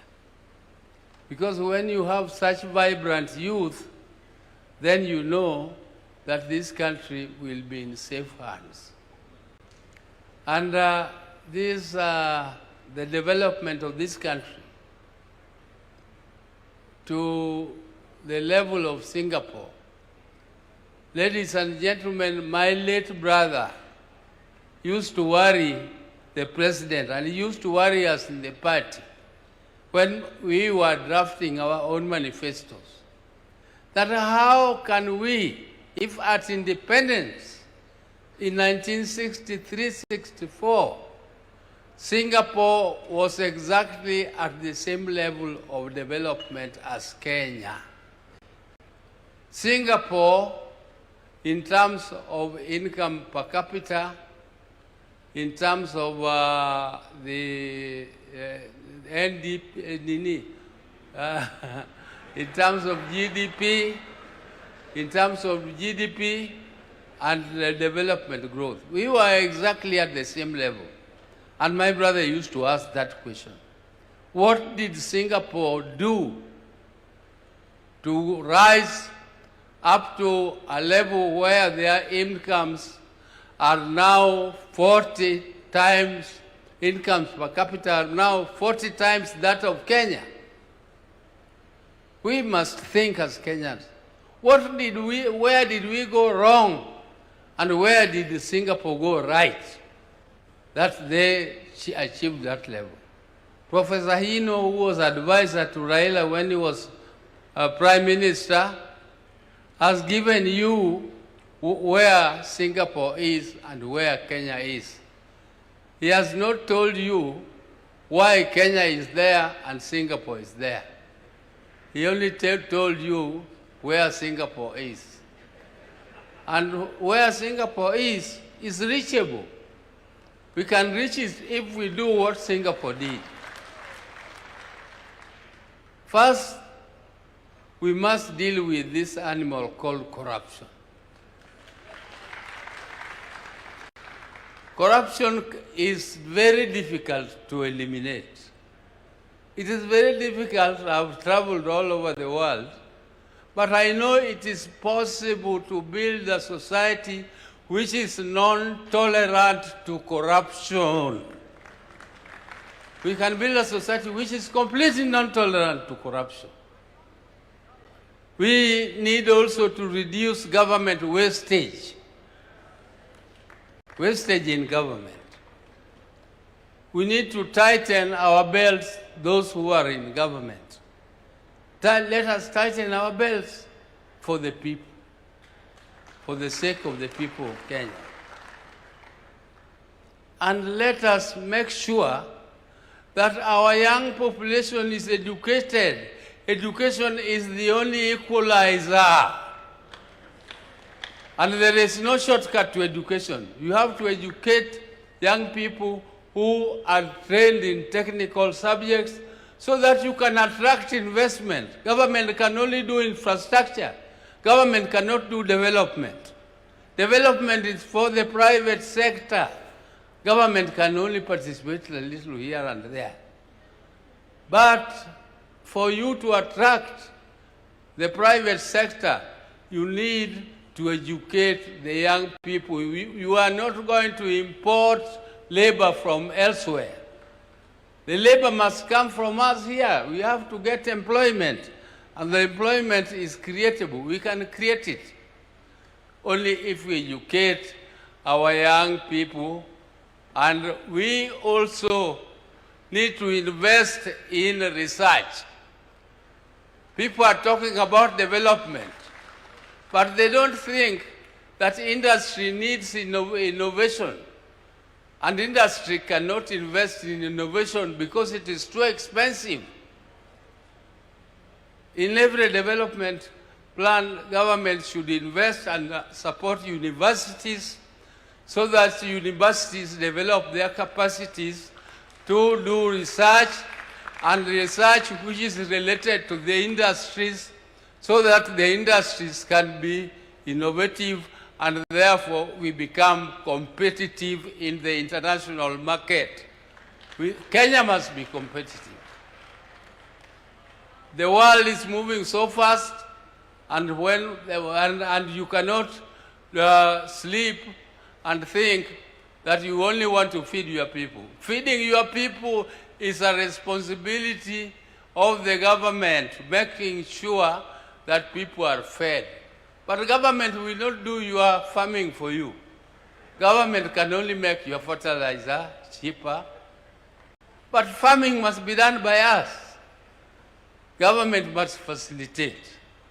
For those who have lived as long as I have, I don't know how many of them here, they don't know how difficult it is to gather like this. We tried it when we were struggling for the Constitution, and we gathered for a national dialogue in Bomas in the 90s. And we were caned, we were beaten up by police, some people ended up in jail. for fighting for that constitution because the government did not like it. When the second bombers came under President Kibaki, the government was very supportive of the process. The government supported the process. But during the end, when the government realized that some of the ideas which are coming out of national dialogue is not favorable, the government decided to scuttle it. And therefore, that national dialogue came up to nothing. That Boma's draft is still there, lying in the shelves, and it was produced by Kenyans. So when you have a supportive president who has paid, who is ready to pay for this forum to continue, those of our colleagues who are missing here are missing an opportunity. And an opportunity comes only but once, it never comes again. If you miss it, you will never find it again. Because you will not find another President Ruto. Maybe another president comes with some other ideas and we will not like the ideas. I like the experts here. They are very good. They are very, very good. But you can be so good if you don't have a supportive president. You can have good ideas, but they will lie in the shelves for good. So take this opportunity and make your ideas catapult into fruition, and let us make sure that this forum comes out with a good vision which will guide Kenya up to 2060. 2060. Some of us will not be there. But we are so happy that Kenyans are thinking about it, and I'm so happy. Thank you very much. And I want to thank you. Power is there, and power is supporting you. Asante sana. Thank Asante you. sana. Thank you very much. Thank you. Yeah. A round of applause for Powerman. Thank you very much, Mzee. Thank you very much. I think by way of winding up, I want one governor to speak on behalf of the governors who are here to tell us what are their thoughts on how do we take this process forward. Also, to a representative from the National Assembly and Senate for them to give us suggestions on how they think this should go forward so that we can agree. I think they have done a lot of listening, and I think it is time for them also to give us suggestions on whether we need a legal framework to establish and to facilitate this process, or whether we need, and whether if we go to Parliament, they will allocate the resources to facilitate this national conversation. I also have listened to the young people. Already, they have worked on a platform, the Hackathon 100. And they have said they will use that platform to collect and to process suggestions from young people and on the digital space. I would suggest that we facilitate that process so that we can collate and collect those views in that manner. Do we have a member of parliament who wants to, or a governor who wants to make a suggestion? The Council of Governors Chair, my good brother, please take the floor.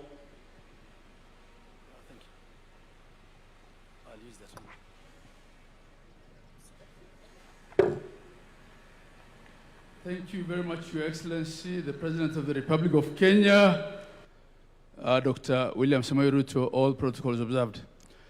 Your Excellency, I think in my mother tongue, we usually say, or in our setting, don't speak because you've not spoken if there is nothing additional to say. I've heard everyone here I've seen all the energy.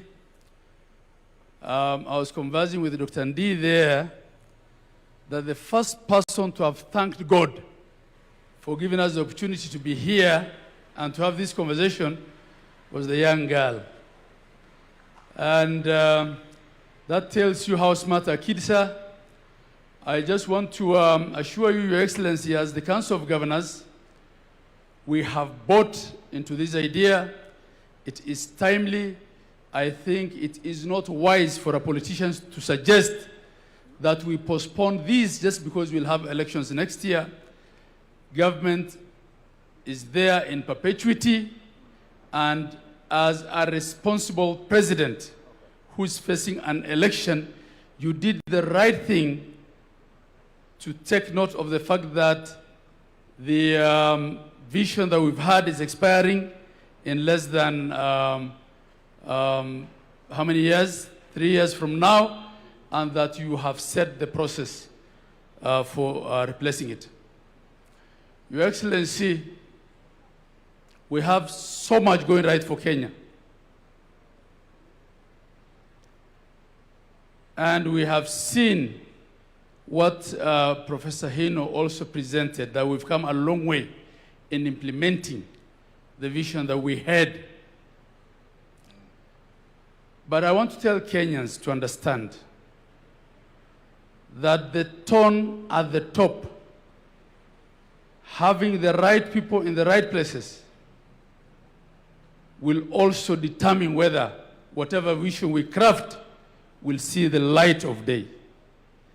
There are countries, even in the developed world, that have gotten their governance so wrong, their politics so wrong. They have had 7 prime ministers in 5 years, and they are declining. If we don't get governance right, if we don't get politics right, we will not have the right tone at the top, and whatever we're doing here will not be properly implemented. So much as we've been reminded that we're facing elections in 1 year, the Kenyans who are going to elect a president and are going to elect governors, and I will not be one of those governors because I'm already serving my 2nd term, are seated here and are watching. The decisions that you make will determine whether whatever we are crafting here will actually be implemented in the manner that we've seen visions implemented. Your Excellency, as we now cascade this down to the counties, on behalf of the Council of Governors, we want to assure you that we will support it, that the concern by one of the ladies in the panel here, that the contributions and the views will be inclusive. Everyone representing every sector, every part of the community will have an opportunity to contribute. Last but not least, Your Excellency, this is the first vision that's been implemented under the new constitution while counties are in existence and are functional and operational. We have seen what standardization of thought and standardization of implementation can do to equalize this country. Today, affordable housing is happening in Mandera, it's happening in Nairobi, it's happening in Bungoma, it's happening everywhere. This vision that we're crafting now not ought to be one of 2 Kenyas, the Kenya with potential and the Kenya without. It ought to be one for all of Kenya. Professor Hino was sitting next to me, told me how when he went to Turkana, they were asking him, as you came here, have you come through Kenya? Right? They knew he was from Japan, but to find out whether he's been through Nairobi, walikuwa wanamuuliza ulipitia Kenya. That story is now gone. We are all in Kenya. Whether you are the Mandera border, or at Raskamboni border with, in Lamu, or you are in, and, the border to Tanzania, at the border at the Tanzania border. We have one country, Your Excellency, under your leadership. We are seeing development across the whole of Kenya, and Vision 2063 will help us move faster to attain equality and inclusivity. God bless you all. Thank you, Mr. President. Okay. Can we have somebody from Parliament, representing Parliament, to come and say something? Please give him the mic. Please, if you can, speak to how do we make this an exercise in public participation as is envisaged by the Constitution. Thank you, Your Excellency. And Your Excellency, in fact, with the consent of the leader of majority in the Senate, he was telling me that actually what we are doing here today is what Parliament should be doing. We have today constituted ourselves as a People's Constituent Assembly to start that journey of even anchoring this process into law, as you say. And I want to say that we support.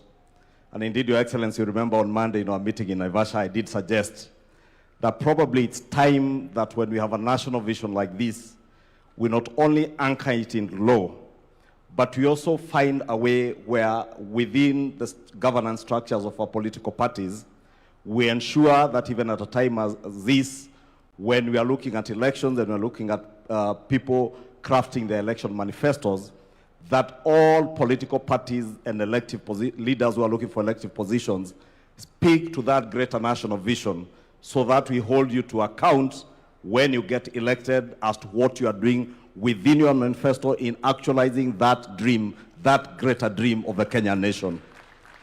Your Excellency, Senate Majority Leader is telling me that I should say that since we craft laws or we have legislative proposals that we draft into bills and then take those bills back to the people for public participation, what we've actually done today is begun with public participation. And we must look at a way where from this process, we then culminate in a legislative proposal in terms of a bill that will now anchor this process of a national vision into law so that we obligate all future leaders to the time we are 100 years as a nation and beyond in law and make sure that nobody ever takes us backward in terms of what we want to aspire to get to as a nation. Lastly, Your Excellency, in the interest of time, Mheshimiwa Esther Pasaris, the county women rep for Nairobi, reminds me and told me I must say this if I get that opportunity, and she doesn't get, that when Singapore aspired to be what it is today, they had a consideration on their population growth and family planning.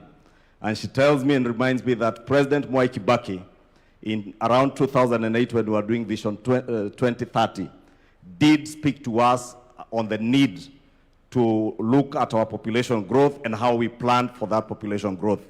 Your Excellency, is food for thought, because you've also told us that by the year, you say 2050, a quarter of the population, world population, will be in Africa. Population is both a resource, but can also be a burden to a nation's economy. And therefore, there must be a very good balance between the rate at which our population grows and the rate at which we grow our economy. And those are the challenges that we must think about as we continue in this conversation. Your Excellency, let me give you the assurance of both houses of Parliament that we shall do all that it takes. And indeed, Your Excellency wanted to suggest that probably, because Parliament work through committees, I do not know whether through this forum, we could also constitute committees that will go out, probably one to sit in Nairobi and another that goes around the country, collecting and collating the views of Kenyans so that every part of our country feels that they are part and parcel of this process. As Mugo Kibati told us, being the first CEO of the Vision 2030, there's probably something we didn't get right when we started this process of Vision 2030. We never really involved the people, and we left it to be a process that was largely seen to be a process of bureaucrats in government, and probably That is why many Kenyans never hold successive administrations after the Kibaki administration on what we are doing towards the realization of Vision 2030. The other thing Mogo told us is that we never anchored this process into law, and that's why Your Excellency agreed with what you said. It is time that we anchored this process into law. With those many remarks, Your Excellency, wacha nikomee hapo na sote tuendelee na mazungumzo. Okay. Can I, let me get representations from 3 final ones. A member of the civil society, what suggestion do you have for us in terms of taking this process forward?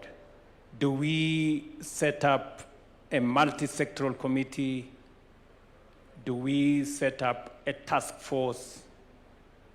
Do we do it in law, or how do we do it? Can I have somebody from civil society to give us a suggestion? Daisy? Then maybe somebody from the religious community will give us their suggestion, and then finally get somebody from the private sector to give us their suggestion. Thank you, Your Excellency. I want to agree with those who have said that it needs to be anchored in law. For sure, the vision has to exist beyond any political formation, any political leader. And so we are happy to hear the majority leader say that Parliament will make the necessary legislation. But in terms of participation, I think having an initial multi-sectoral forum would do well so that you are able to involve as many different sectors, because the gentleman here has asked me to insist and say that even minority communities must be included. We may talk about communities, but within those communities, we have other communities whose voices need to be heard. And so I think that to structure it, we do need to have a multi-sectoral engagement with the different players. Even when you talk about civil society, it is very wide. We have women's rights organizations, human rights defenders, and a host of them all. And so moving forward, I hope that we can have a framework that guarantees that every voice, at least representatives from the different voices, will be heard. Thank you.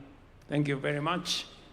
Somebody from faith-based to give us suggestion on how they think this should go forward. Okay, we have a bishop there. Maybe you can let us know your name. My name is Kanga from the National Council of Churches of Kenya. And we have nothing to add or nothing to subtract. But as Nate has said, we have an all-round task force to put everything together, and then we put in action. Simple. The vision is there. The vision is documented. The vision is be sold to people. The people have to buy it. We give it time, and then be accomplished before 2030 as we move on. It will be illogical to know that we have today and you don't think about tomorrow. You have tomorrow, you don't think about a day after tomorrow. If you do that, that's illogical. We have the vision, have an all-round task force to do the needful, collect information, sell it to the people, come back again, and then get running. Thank you. Thank you very much. Somebody from the private sector? Yes.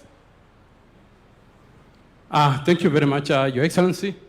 I'm Dr. Ruto Eric, the President of the Kenya National Chambers of Commerce and Industry. We're very happy with this vision because, Your Excellency, if you look at Vision 2030, on the political wing, I think we scored 100%, if not beyond. In terms of the social aspects, we most likely scored 80%. But when it comes to the economic side, Your Excellency, I think that is where we are not doing very well. That for us in the private sector, when you tell us that we want to go to Singapore, I was seated there and I was thinking, I should be very proud as a Singaporean that Kenya today is at standstill and we want to go to Singapore. Us in the private sector, when you tell us that our turnover should increase 40, 50 times, we want to do business where there is wealth. And Your Excellency, we are 100% in support as the Kenya National Chambers of Commerce that we represent all sizes of businesses from across the country, as far as Mandera, as far as Lamu. I was there 2 weeks ago, that we welcome your idea that this become a citizen-driven and multi-stakeholder-driven, and with the private sector, we want to assure Kenyans and Your Excellency that we will be in support and we will be in each and every village in this country so that we can collect their views and bring it here so that we can be able to see that Kenya. When you talk about 2063, as in the private sector, we are seeing that it is too far. Because when we wake up in the morning every day, we want to be wealthy. And that wealth that you want to create for us, we want to see it even if it's possible. We are impatient. We should see it in 2030. So that 2030 we can start another agenda of 2100. Thank you very much. Thank you. Today is the International Youth Day. And we have huge representation of young people in our midst. Can I get one young person to come to the stage? And there is a lady already there. Yeah? Allow the lady in maroon to give us an idea as to how do we take this forward in your context. Apart from hackathon, how else do you want us to take this forward? Na kabla hujasema, utatueleza bag ni ya nini? Thank you so much, Mr. President. They do say, power is done what? Is grabbed. Sindio? So I came for my chance. My name is Ruth Kemto Ziko. I come from Bomecho University. I'm the school president. Nilinua mkono huko sana lakini hawakunipea. So nimeamua kuikujia mwenyewe. So Mr. President, before maybe I give on the way forward, I had some good agendas that I wanted to give on this vision beyond 2030. 2030 is for the youths, is for the children that were here. So whatever that the parliament, the people sitting here will be doing is for us. It's for the coming generation. So give us the voice. Give us time, we give you our grievances. Number one, let's talk about, you are talking about Singapore. Singapore sahi haina deni. So as we think on going to beyond 2030, let's think on how can we get away with all the debts that Kenya is having for any country. Number two, I'm talking about constitutional implementation. Women, we are the majority in Kenya, right? Why can't we implement the constitution to have the president, if it's a man, let the deputy be a lady, right? And lastly, being honest, Mr. President, employment is what the youths want. But not every youth will be employed because sisi ni wengi na sisi wote tumesoma. But because unemployment is an issue to us, why don't you bring up the policies that will give funds to innovators, fund talents, fund support different people, give them money like the Nyota for self-employment. And for that, Mr. President, bring Nyota to universities and colleges. We are innovators too. And lastly, it's about the help, scholarship, and funding in different universities and TVETs. As we think of beyond 2030, let's make education free for every Kenyan child, from primary, secondary to high school. Let no child cry because eti akwenda university juu akwana pesa, sindio? Make it free. And lastly, me being a teacher of special needs education, as that young man said, factor in these special needs people. They are being left behind in our society. For the first time, with the government, bring them in. Otherwise, Mr. President, you are doing a good job. For all the president went tumejua hapa nyuma before tuzaliwe, na wengine wamekuwa uko number 1 for now. And kwa hayo yote, you called me to give give on what the way forward. Yes. One of the way forward include these university students in that, doing research everywhere. If it's each county has a university. And Mr. President, if there is a county that has no university, in this vision beyond 2030, include every county to have a university, so that it can factor in every learner. So for that, include the university students, the college students, and the high school and primary students. I've seen one here. She's very clever than me, in fact. So let's have their views because they are very educated. Thank you, Mr. President. Thank you very much. I think that wraps up. She has said very fundamentally that education must be free. And I agree with her 100%. And that speaks to our members of parliament. You know, we have sent to parliament the tertiary education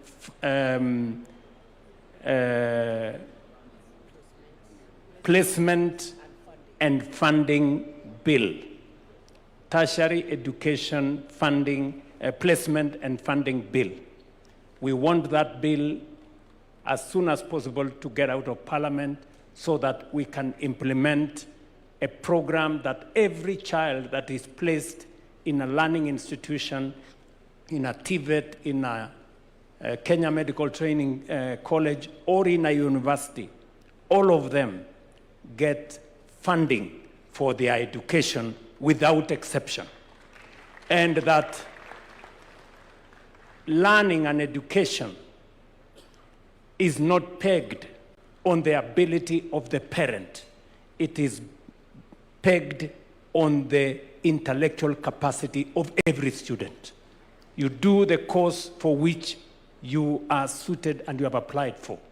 And government of Kenya must make sure that funding is available. That is already in the works. And you have told us we should include young people, we should include universities in this process, and therefore I think we are set.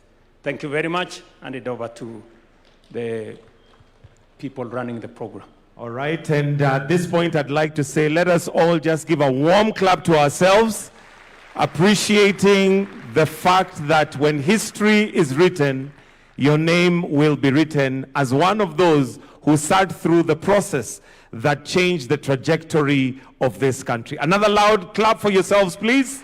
Your Excellency, with your permission, that brings us to the end of this session. I'll request that we all be upstanding. We shall finish with the national anthem as our prayer, which we all know, so let us have the national anthem as our closing prayer. The anthem.